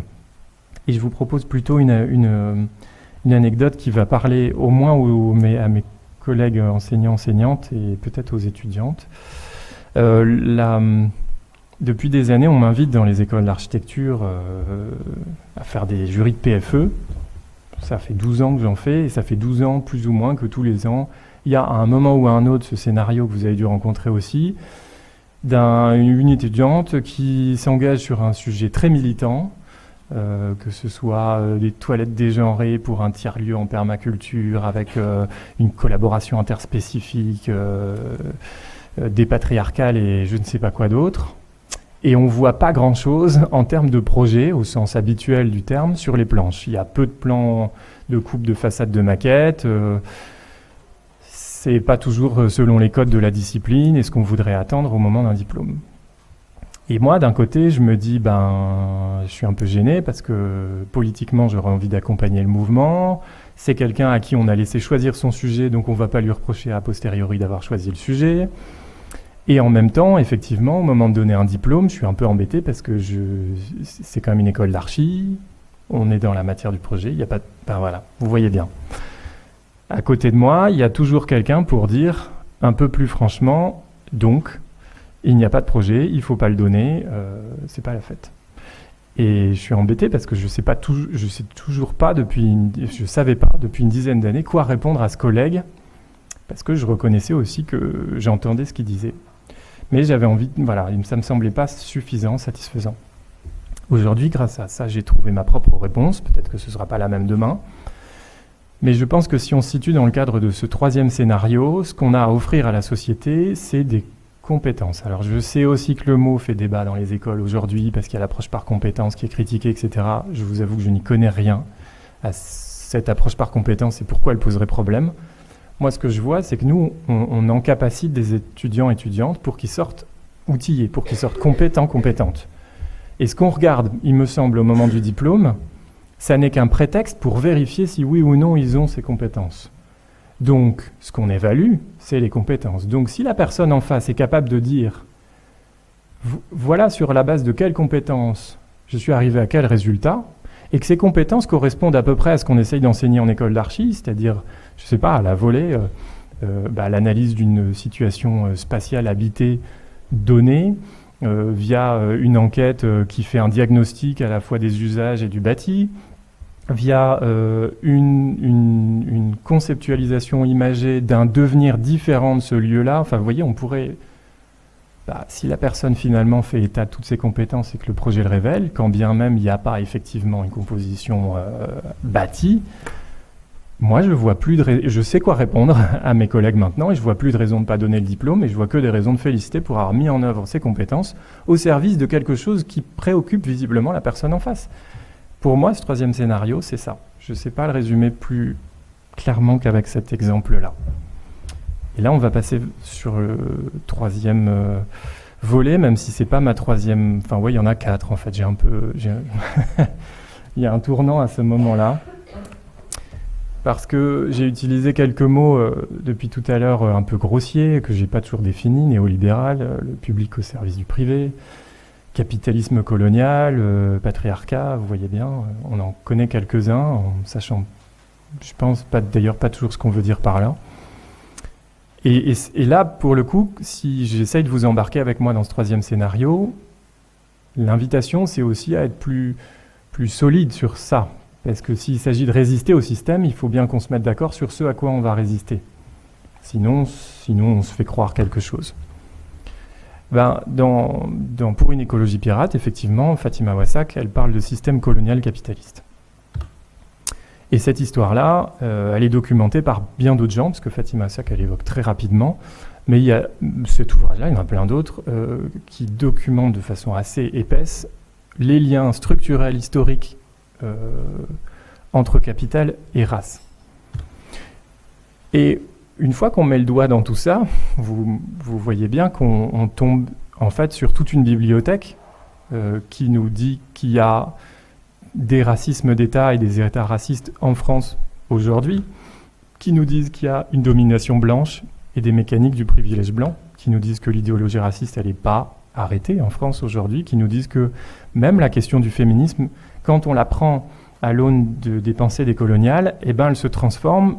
Alors, c'est assez facile à démontrer, hein. Il y a des féministes d'extrême droite en France aujourd'hui, et ce que dit Françoise Vergès très bien dans ce livre-là, c'est que non seulement c'est pas nouveau, parce que, en fait, historiquement, même les féminismes qui étaient là sous l'esclavage, c'était des femmes blanches qui voulaient être l'égale de leur mari au sommet de la plantation. C'était pas « nous sommes toutes sœurs », hein, c'était « je veux être l'égale de mon mari blanc ».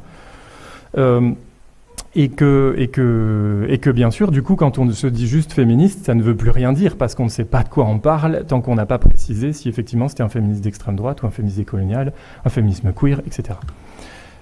Et on pourrait rentrer dans bien d'autres ouvrages encore qui traitent de ces questions et qui, moi, m'ont à chaque fois que j'ai tenté de lire, en voyant à quel point ça me concernait en tant que citoyen, en tant qu'individu, mais aussi en tant qu'enseignant en école d'architecture.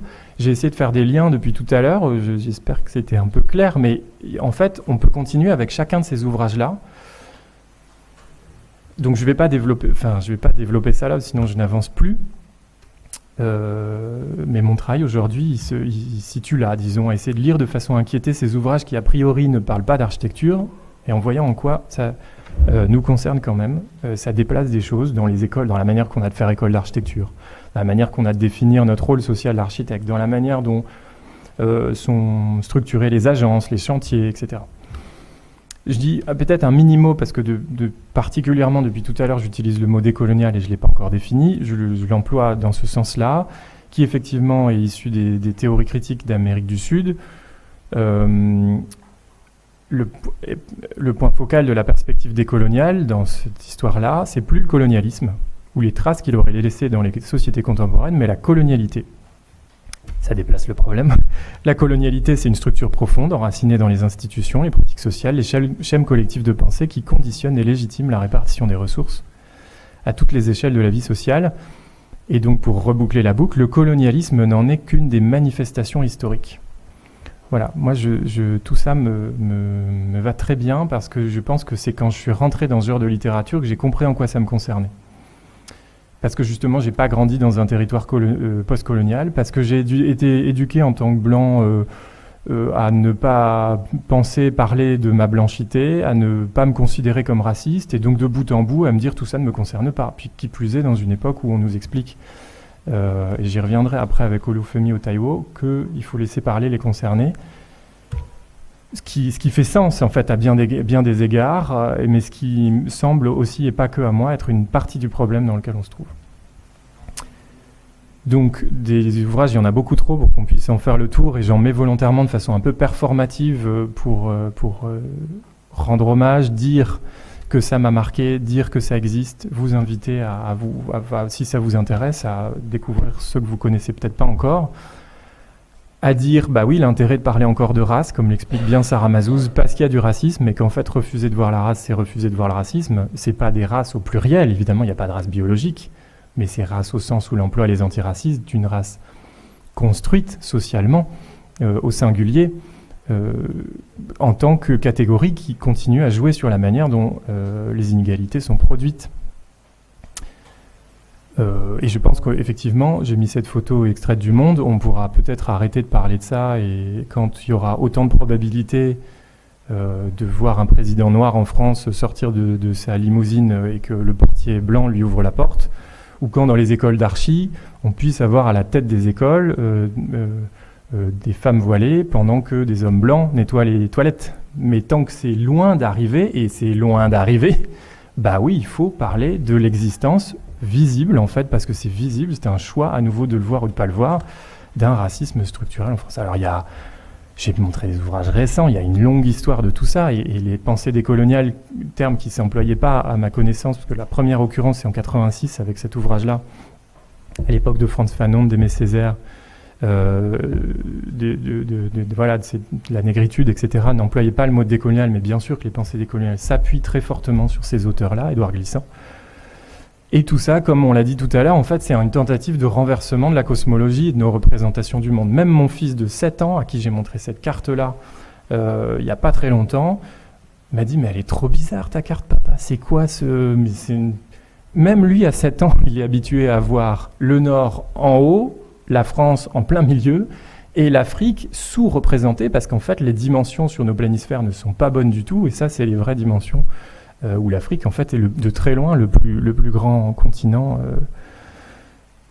sur cette planète. Bref, donc ce renversement, on est loin d'y arriver. Dans les espaces de l'architecture, il y a quelque chose qui sort ici et là péniblement. Il y a quelques précédents. On ne peut pas dire qu'il n'y a rien, mais je pense que rien que des ouvrages sur Le Corbusier, il y en a plus que ça, juste sur lui. Donc il n'y a pas rien, mais il y a peu quand même. Et encore, on a brassé large pour ça, j'y reviendrai après, c'est l'exposition qu'on a faite. Dans les prix Il n'y a rien. J'ai l'impression, moi, que clairement, les prix de l'architecture en France sont blancs, enfin, c'est-à-dire des deux côtés. Les jurys sont blancs et les primés sont blancs. Quand bien même ça bouge un petit peu sur la question du genre, lentement. Même la journaliste du Monde, Isabelle Régnier, l'écrit très clairement, très, très souplement dans Le Monde, qui n'est pas un brûlot radical du QG décolonial. Dans le milieu si radicalement blanc qu'est celui de l'architecture, si structurellement dominé par la pensée occidentale, et c'est pas une question, eh bien le parti de Leslie Locaux, dans cette biennale de Venise, de dire décarbonation et décolonisation, c'est les deux faces de la même pièce, eh ben ce parti pris n'équivaut à rien de moins que renverser la table. Je fais une mini parenthèse là-dessus parce que ça incarne pour moi la forme de situation refoulée dans laquelle on se trouve collectivement. Vous avez sans doute suivi cette biennale, peut-être certains d'entre vous ou certaines y ont participé, et j'adresse mes excuses pour ce que je vais raconter. Mon propre labo a participé à ça, donc c'est vous dire à quel point je suis gêné de constater ce que je vais constater, que le pavillon français, lui, envoie à la biennale un bold theater, parce que le rôle de l'architecture, c'est d'être réelle, tangible, concrète, blablabla, je sais pas quoi. Donc si on l'a refait, Leslie Locaux, elle dit décolonisation, décarbonation, et j'ai remis des titres pour essayer de montrer que c'est pas moi qui invente le discours, c'est bien ce qu'on a vu dans les médias comme étant le thème de la biennale, comme étant le discours qu'elle propose, comme étant la question qu'elle pose au pavillon. Que proposez-vous en matière de décolonisation, décarbonation de l'architecture? Quel rapport à l'Afrique pour l'architecture de demain? Réponse de la France, la fête n'est pas finie. Parce que c'est le titre de notre pavillon. Vous vous rendez compte, le refoulé, gênant à l'échelle internationale dans lequel on se trouve dans le milieu de l'architecture aujourd'hui. C'est pas moi qui l'invente. Alors j'entends bien que les participants de cette biennale n'avaient pas ça en tête. J'entends bien que moi-même à leur place, je sais pas quoi. Mais qu'est-ce qui fait qu'à un moment, même après coup, on n'écrit pas un truc publiquement pour dire au fait... on s'en était pas rendu compte, voilà, il y a une gêne, désolé, ça peut arriver. Non, à ma connaissance, j'ai jamais entendu le moindre. Je pense qu'ils n'ont même jamais vu peut-être le problème. Je file jusqu'à la fin. Ce qu'on peut essayer de faire, parce que c'est un peu dans la même lignée, c'est le plus court, avec d'autres, visibiliser ce qui existe déjà. C'est ce que je vais parler de moi sur la fin parce que donc c'est ce qu'on peut essayer de faire, donc voilà, c'est ce que j'essaie de faire aussi. Moi j'essaie de traduire des choses sur cette question-là, et donc le dernier que j'évoquais là de Olufemi Otaiwo qui va paraître dans Terrestre le mois prochain et qui parle de cette question de l'épistémiologie du positionnement, je vais passer là-dessus, mais pour dire que c'est pas si simple que de déléguer aux concernés quand on est dans un lieu de pouvoir, la parole, parce que ce faisant, on peut manquer le sujet lui-même qui est le lieu de pouvoir dans lequel on est collectivement. L'exposition qu'on a faite collectivement avec des amis, collègues et étudiantes l'année dernière, c'était aussi cette optique de visibilisation, de défrichage, d'une forme d'état de l'art sur les pensées féministes et décoloniales. En architecture, c'est une exposition qu'on a faite sans budget, en quelques mois, avec une petite équipe, 100 heures pour ça. Donc, je suis très ouvert à l'idée qu'elle est incomplète, imparfaite, tout ce que vous voulez, mais elle est en libre accès complet en ligne si ça vous intéresse. Tout est téléchargeable sur le site et on a essayé d'y faire un travail de recensement des pensées. Là, j'ai mis que décoloniales, comme c'est le sujet du jour, anglophone et francophone, sur ces questions-là, d'identifier des personnalités, des parcours, d'architectes qui parlent d'architecture, qui écrivent des ouvrages, qui confrontent l'architecture sur des sujets à nouveau décoloniaux un peu au sens large. Il y a aussi des questions antiracistes, il y a des questions anticoloniales, il y a des questions sociales aussi. Enfin bref, c'est pas des questions simples, j'en profite pour le dire. Samia Eni notamment, elle reçoit des menaces de mort pour ses travaux sur le rôle des architectes dans la colonisation en Algérie et sur la manière dont les architectes... Il y a des architectures de la toxicité coloniale dont la France est responsable dans le Sahara. Donc voilà, je pense qu'il faut le dire aussi, quoi. C'est pas juste, on peut pas regarder ça en se disant c'est un sujet à la mode, je sais pas quoi. Moi, je reçois pas de menaces de mort, mais vous voyez que ça existe, donc je pense qu'il faut aussi le savoir. C'est important. Irène Cheng qui parle de la manière dont la théorie architecturale moderne est structurellement raciste, avec d'autres. La d'art, pour le coup, Decolonizing Architecture Art Research. C'est dans le titre depuis 15 ou 20 ans de ce qu'ils font, qui travaillent beaucoup sur la Palestine. Et les Palestiniens, lui, est italien. De mémoire, ils vivent dans le nord de l'Europe aujourd'hui. Ils continuent à travailler là-dessus. Bref, j'en passe et des meilleurs. Donc, on a essayé de documenter des choses qui existaient déjà pour montrer que c'est de l'architecture, qu'on parle d'architecture, que ça a sa place dans les écoles d'archi et qu'on ne peut pas en permanence renvoyer ces pensées-là à quelque chose qui serait de l'ordre de la discussion bonus quand on aurait abordé les fondamentaux ou quand on aurait fini l'école d'archi, même pour notre plaisir, le soir ou après le diplôme, on pourrait se poser ces questions. En fait, on peut tout à fait les intégrer au cursus de base parce que c'est des questions d'ores et déjà posées en interne par d'autres. On peut faire ouvrir des espaces de débat pour faire exister ces sujets. Vous avez compris que c'est ce que j'essaye de faire ce soir avec vous. C'est ce qu'on fait aussi à Grenoble avec des collègues. Et je vous invite à y réfléchir sérieusement parce que moi, ces projections-là, elles m'ont beaucoup marqué, les trois. On a projeté des documentaires, 2 de France Télévisions et un d'un réalisateur autonome très différent, très marquant aussi, donc sur ce que c'est être noir en France, sur le racisme anti-asiatique en France, et sur l'islamophobie et le repli autoritaire, pour le dire comme ça, pour le dernier. Les 2 premiers particulièrement, c'est des séries de témoignages, et donc c'était assez facile, même si le sujet est émotionnel, d'aller chercher la salle en suivant, pour dire est-ce que vous avez des témoignages à compléter après ce qu'on vient d'entendre.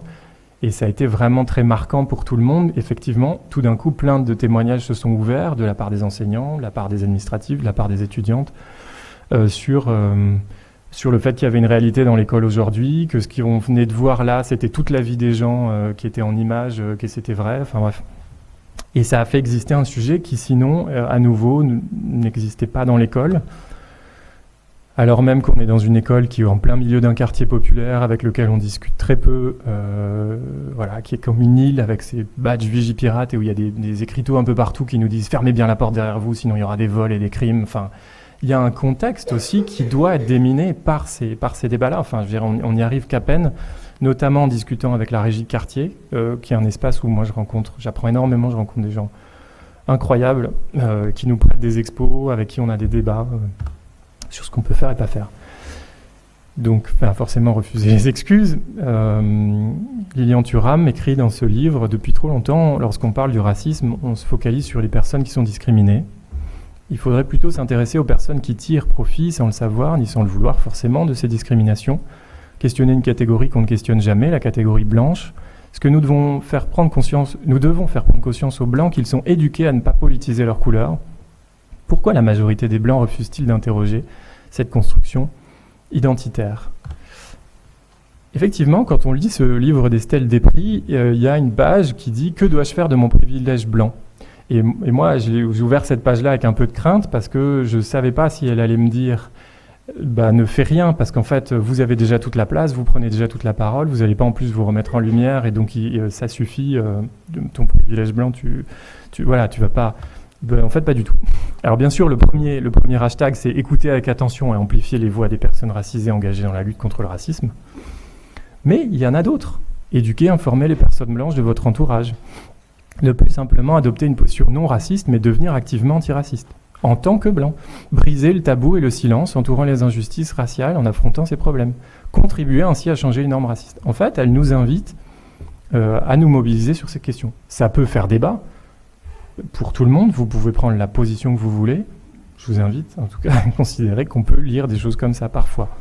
Et je remets Desmond Tutu, mais qui nous dit la même chose, en fait. Si vous êtes neutre en situation d'injustice, c'est que vous avez pris le parti de l'oppresseur. Si, en tant que blanc, on dit « ça ne nous concerne pas, on ne voit pas le problème, il n'y a pas de problème, moi, je ne suis pas problématique, donc je n'ai pas à m'en occuper », c'est comme si on disait « mais moi, je viole personne, donc la question du viol, vous voyez, je ne suis pas nazi, donc je ne m'occupe pas de lutter contre les... J'ai fait un point Godwin, oui, mais parce qu'on peut l'amener à n'importe quoi, ce raisonnement, quoi. Voilà, comme ces affiches-là, oui, tout le monde le sait, personne ne fait rien, ici aussi, c'est une réalité. Ne soyons plus complices, c'est ça le sous-titre. Et c'est pas juste nous les femmes, nous les concernés, nous les victimes, ne soyons plus complices, c'est tout le monde.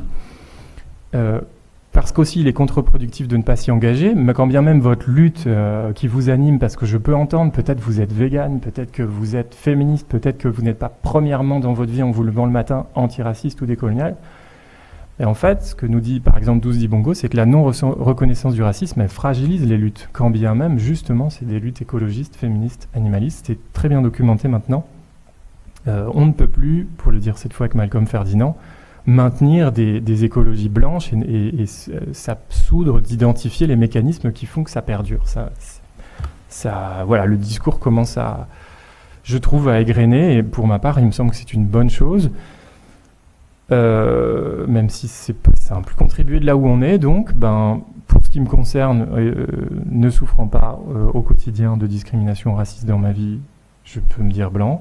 Et étant blanc, je peux me reconnaître dans ce que dit là cette personne aux États-Unis en disant « Et si on utilisait nos privilèges pour nous faire les avocats en tant qu'urbanistes blancs de conception antiraciste de la ville ?» Essayer d'être alliés, quoi. Essayer de contribuer. On y arrive, on n'y arrive pas. Peut-être on est des mauvais alliés. Peut-être on... Mais moi, je ne sais plus quoi faire d'autre que d'essayer, quoi, en fait, parce que sinon je vois même pas d'alternative. Enfin, pour moi, l'alternative, c'est qu'on n'a pas compris le problème, si on n'essaye pas, sérieusement. Enfin, après, je suis chercheur, parce que je suis payé pour ça aussi, comme je parlais de Grothendieck tout à l'heure. Et donc, je travaille à une encyclopédie de l'Anthropocène sur les perspectives pluriverselles. Je suis éditeur associé pour cette encyclopédie. Je suis un éditeur international. C'est par ailleurs assez paradoxal de faire ça chez Springer, j'en ai conscience. Tout ça pour dire que c'est un cadre qui me permet d'inviter des gens à contribuer à l'architecture selon des perspectives féministes, décroissantes, décoloniales, postcoloniales, à l'intersection d'eux avec des pédagogies du Sud, etc. Donc pour moi, c'est hyper stimulant parce que ça me permet d'avoir ces échanges internationaux, de participer à la création du savoir sur la discipline depuis ces perspectives-là, et en y mettant aussi des questions plus qu'humaines, parce que je pense que c'est cohérent, mais j'ai pas le temps de développer ça là. Dans l'architecture d'aujourd'hui, il y a quelques années, j'ai essayé aussi de prendre la parole, l'année dernière de mémoire, en essayant de synthétiser, parce que je voyais bien malgré tout ça que des confrères et consoeurs architectes en agence pouvaient encore me dire « Oui, mais tu comprends, moi ça ne me concerne pas, c'est des questions intellectuelles, c'est des questions de recherche, c'est des questions de militance politique, nous on conçoit, on construit, on livre les bâtiments. » Donc c'est une tentative, ça, très courte, de montrer par 11 points les plus concis possibles en quoi ça concerne, parce que c'est des questions de programme en fait qu'on pose, c'est des questions de chantier, c'est des questions de référence, c'est des questions de représentation du projet, de posture de concepteur, de reconduction de l'histoire dans le projet, enfin bref. Que ça vous convainc ou pas, c'est des tentatives, disons, pour moi, parce que c'est des questions qu'on me pose, et donc je conclue un peu sur ce dernier paragraphe dans 2 minutes. Vous avez compris que ce que j'essayais de dire là, c'était mes problèmes avec l'architecture, mais la manière dont j'y reste malgré tout. Donc ce que je vous invite normalement à faire en disant tout ça, c'est évidemment pas à déserter. J'ai été assez marqué par ce bouquin-là qui, je crois, écrivait ce que j'ai pensé un petit peu sans oser le penser. La désertion ne fait pas partie de la solution, mais du problème. C'est une posture qui ne fait pas l'unanimité. Je pense que pour entendre ça, il faut sortir du binaire. Il n'y a pas on déserte ou on déserte pas. Il y a un spectre et un continuum de renoncement plus ou moins fort. Il y a des gens qui, effectivement, sont dans un renoncement et une désertion totale, c'est clair. Il y a des gens rien, c'est clair aussi.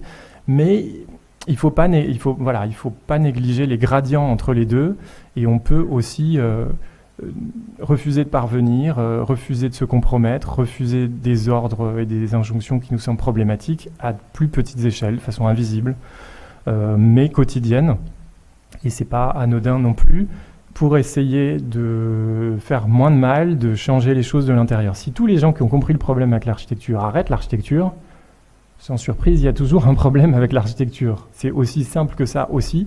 Donc j'invite en fait à une conscientisation plus large du problème et qu'on y reste pour justement se demander ce qu'on en fait. Je crois que c'est comme ça que Marine Calmet arrive à agir. Marine Calmet, elle est avocate et elle attaque l'État en justice, par exemple en Guyane, dans le cas de la Montagne d'Or et tout un tas d'autres choses. Mais il n'y a qu'un avocat, il n'y a qu'une avocate pour attaquer l'État en justice. Si on n'est pas avocat, on ne fait pas ça. Donc c'est parce que justement, elle n'a pas déserté sa casquette de juriste pour aller élever des chèvres dans le Larzac, qu'elle peut avoir un levier d'action que d'autres n'ont pas. Quand Gjell Kuhn, je ne sais pas comment ça se prononce, a écrit avec des collègues, je suis en train de préparer un livre sur cet article-là, qu'à l'international, on peut cartographier les projets qui seront des bombes carbone et qui, fonction, les réalisent. Vous pouvez prendre n'importe quelle politique publique, n'importe quelle initiative citoyenne, n'importe quelle COP, et se mettre d'accord sur à peu près n'importe quoi. De toute façon, on va griller tout le quota de CO2 par la réalisation factuelle de ces projets. Ils sont là, ils sont portés par Total, ils sont portés par Exxon, ils sont à tel endroit. En fait, on peut les cartographier, et je mets ça sur la table et je dis ça, je dis rien. C'est quand même pas inintéressant que les chercheurs, en tant que chercheurs, dans une revue de rang A, légitime, à peer review, international, ce que vous voulez, se mettent à faire de la recherche de cette façon-là. Il n'a pas déserté et c'est pour ça qu'il peut faire ça. À mon échelle, je pense que c'est ce que j'ai essayé de faire en essayant de dire que ce que j'avais sous les yeux pouvait s'appeler du greenwashing à plein d'égards et que ça posait un problème et que le fait de ne pas le dire, c'est être complice parce que quand... Vous savez, quand on est... Je ne suis pas inscrit à l'ordre, mais il me semble que quand on est inscrit à l'ordre et qu'on passe sur un chantier et qu'il y a des fissures, si on ne le dit pas et que ça s'écroule, on est responsable parce qu'on aurait dû les voir et le dire.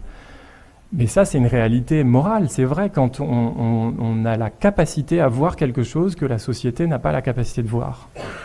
Si on ne le dit pas, j'aurais dû remettre Desmond Tutu, on est complice de l'oppression.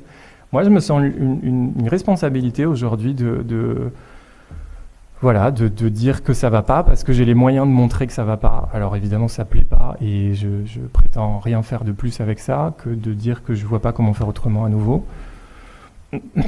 Et on a encore les moyens, parce qu'une procédure Bayon, c'est pénible, psychologiquement surtout, financièrement un peu, socialement pas mal, mais on n'est pas au niveau d'autres pays. Ça, c'est une chercheuse brésilienne que j'ai rencontrée dans un jury de thèse l'année, il y a 2 ans, je crois. Il y a 2 ans. Et, Larissa Miss-Bombardi, elle a documenté la manière dont les pesticides au Brésil sont cancérigènes pour les paysannes, les paysans et leurs enfants. À force de documenter ça, elle a été sous menace, sous harcèlement, sous cambriolage, sous pression, tant et si bien que son président d'université lui a dit « il faut que tu quittes le pays au plus vite », qu'elle a pris un avion express pour la Belgique avec ses enfants, qu'elle est exilée en Belgique et qu'elle témoigne à la Commission européenne du fait que, en fait, les pesticides en question, c'est, si j'ai bien compris, l'Europe qui les produit, les vend au Brésil parce qu'ici c'est interdit, et achète le soja avec lequel le pesticide, comme dans d'autres cas de chlordécone et tout ça. C'est toujours, les colonialismes chimiques fonctionnent très bien pour le coup, comme titre, c'est toujours la même histoire. Bref. Nous on n'en est pas là, je veux dire, moi j'ai pas subi des menaces de mort, j'ai pas dû être exilé, raison de plus pour ne pas se trouver d'excuses, il me semble. Il suffit de dire ce qu'on a sous les yeux et de ne pas éluder la conclusion. Je vous remercie, c'était trop long, je suis désolé. Je vous remercie pour votre attention.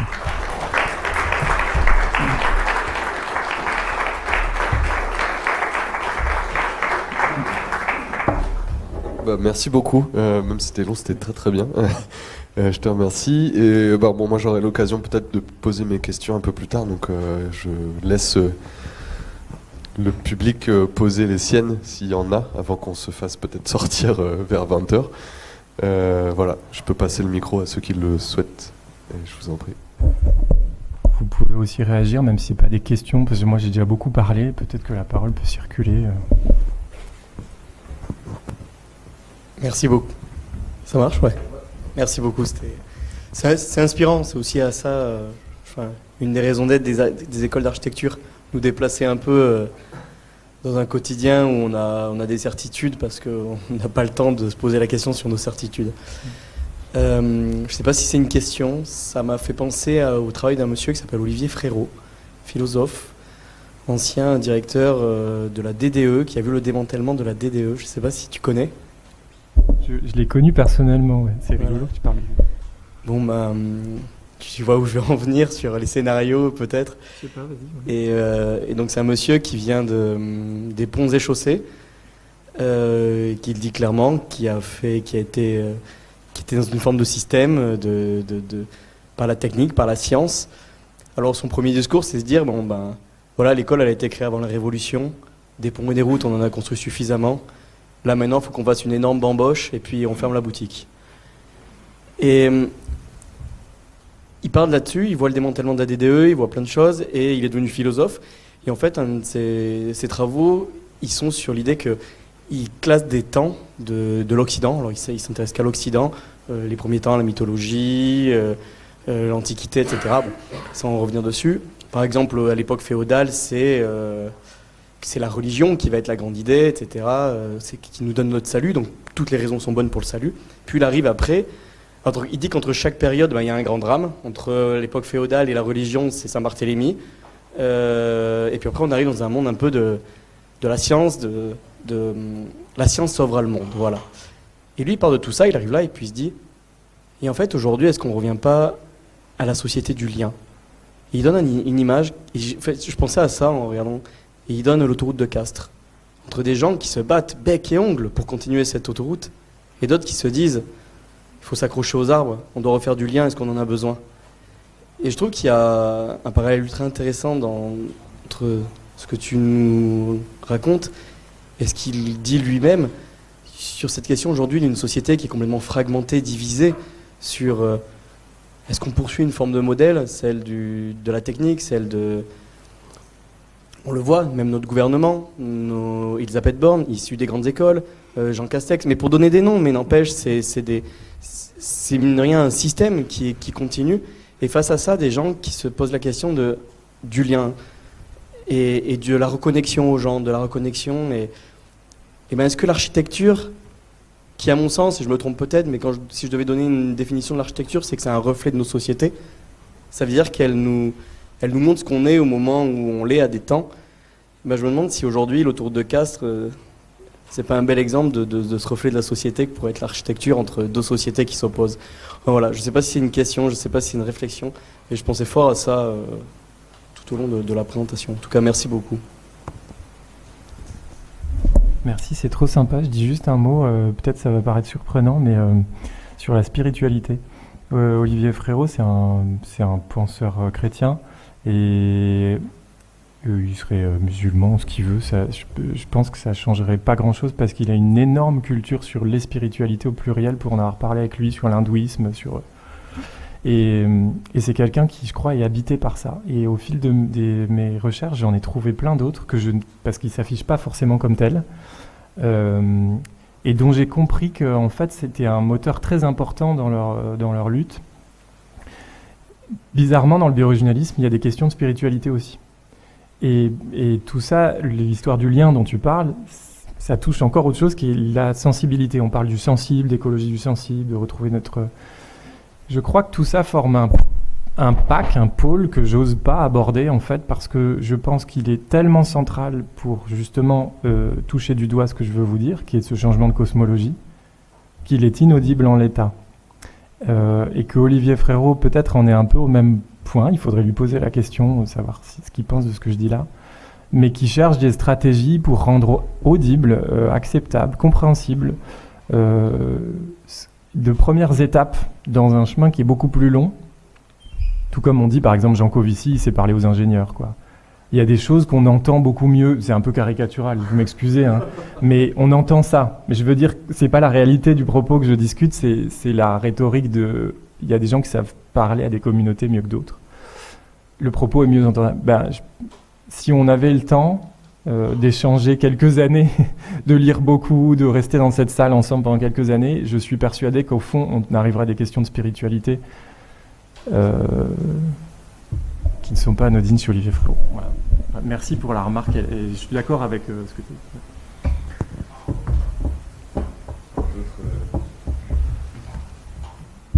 Je suis pas chrétien par ailleurs. Je dis ça. Ouais. T'avais pas de question ? D'abord, merci. Vraiment, j'ai lu avec beaucoup d'intérêt votre livre. On en a parlé en début d'année d'ailleurs. Donc, je suis vraiment ravie que vous soyez là. Merci. Quel dommage que vous ne soyez pas un collègue. Vous pouvez peut-être revenir. Il faut d'avoir essayé. Voilà. On pourrait faire de grandes choses, mais ça n'empêche pas, parce qu'on peut quand même faire des grandes choses. Merci. Non, je suis très touchée par plein de choses que vous avez évoquées là, et puis dans votre livre aussi. Non, c'est surtout des commentaires ou des remarques. Oui, je dois vous dire aussi que le livre, je l'ai accueilli avec beaucoup de de joie et de soulagement aussi. Je me suis dit, enfin, c'est des questions qui se posent dans des écoles d'architecture, parce que vous êtes maître de conférence, TPCAU, et situé, comme vous l'avez dit, et que ces questions-là, elles soient posées par des personnes situées comme celle-ci, comme vous. C'était important, puisqu'on peut aussi se poser ces questions-là du point de vue de la science sociale, mais on a toujours cette espèce de suspicion de elle parle d'elle, elle règle ses problèmes, etc. Et ça, c'est aussi quelque chose que dit très bien aussi Fatima Ouassak, notamment dans le collectif des maires et tout le travail qu'elle a fait. Donc merci pour ça. Et puis de rappeler que ce sont des questions sociales, spatiales, architecturales, environnementales qui sont tout à fait importantes et centrales pour qu'on puisse savoir ce qu'on fait dans les écoles d'architecture, et en dehors de ça, comment on apprend l'architecture et comment on l'enseigne. Voilà, c'est toutes les questions que ça me pose aussi. Et puis j'avais une deuxième remarque, en fait, en vous écoutant, il y a des questions que moi j'ai plus à cœur sur l'enseignement que je vais commencer, par exemple là, dans le semestre prochain, sur les questions plutôt d'écocide et de rentrer un peu, de retourner un peu sur ces questions d'architecture et de capitalocène ou d'anthropocène ou de plantationnocène, enfin tout ce vocabulaire aussi qui est important, puisque c'est du vocabulaire qui permet d'aborder les questions de manière décoloniale, de manière antiraciste, féministe, enfin il y a tous ces aspects-là. Et donc me vient cette citation de Walter Benjamin qui dit, en faisant référence à cette formule de Marx qui est célèbre, les révolutions sont le moteur de l'histoire. Il dit, les révolutions sont le moteur de l'histoire, certes, mais il se pourrait que la révolution soit l'acte par l'humanité qui voyage à bord du train, tiré donc par cette locomotive, de tirer les freins d'urgence. Et donc tirer les freins d'urgence, c'est ça ressemblerait à quoi en fait qu'est-ce que les architectes ont à dire de ça? Je suis en train de dire des choses sur le déprojet, sur le renoncement, sur les communs négatifs qu'on devrait réinvestir. Et là, il y a un champ extraordinaire, qui pour l'instant celui des philosophes, un peu des architectes aussi, des gens du côté du numérique aussi, et donc c'est plus une discussion ouverte, et puis j'espère qu'on aura le temps de parler de tout ça, mais voilà, c'est des sujets importants, et vraiment encore une fois merci d'être venu, de nous avoir fait cette conférence-là. Merci. Merci, ça me touche beaucoup. Je réponds juste merci, oui, et à bientôt. Merci beaucoup.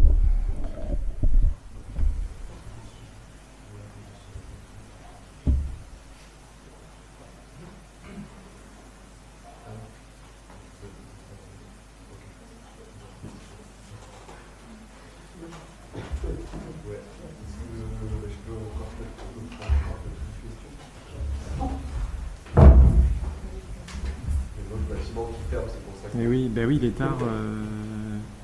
Si c'est 20h, il faut même qu'on arrête en fait. Ouais, j'ai pas l'heure. Il est 51. Ouais, 51. Sortir, c'est pas forcément un problème, c'est pour rentrer. Ah, qu'on a ok. un souci. Donc, c'est vous les rentrer dans le patrons. bâtiment, ça va être un souci Peut-être si on s'attarde. Ok, prendre une dernière question si. comme vous voulez.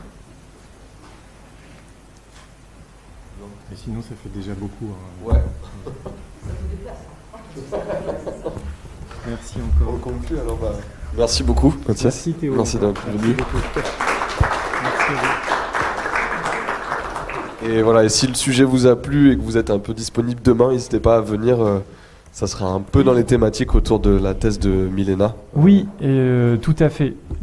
Thèse, c'est toujours intéressant les soutenances de thèse, c'est toujours long. C'est toujours un peu chiant aussi. Enfin, il y a ce paradoxe que c'est intéressant et c'est coûteux. Et on va aborder moi, je vais essayer d'aborder des questions qui sont pas simples pour moi demain. Je vais pas me réengager dans une demi-heure, mais qui touchent un peu là des choses que j'aurais pu répondre et que je viens d'évoquer sur le rôle des architectes là, avec cette difficulté de se dire qu'il faut aller chercher des sujets non architectes, mais que si on sort complètement de l'architecture, peut-être on sort aussi de ce qu'on a apporté à ces sujets.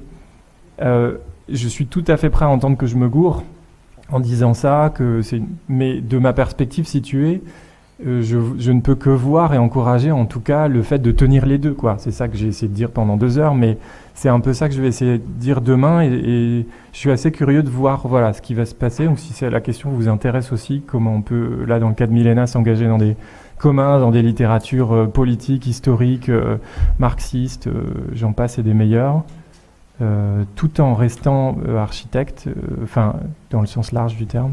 C'est peut-être une des questions qu'on se posera. Bon, merci encore.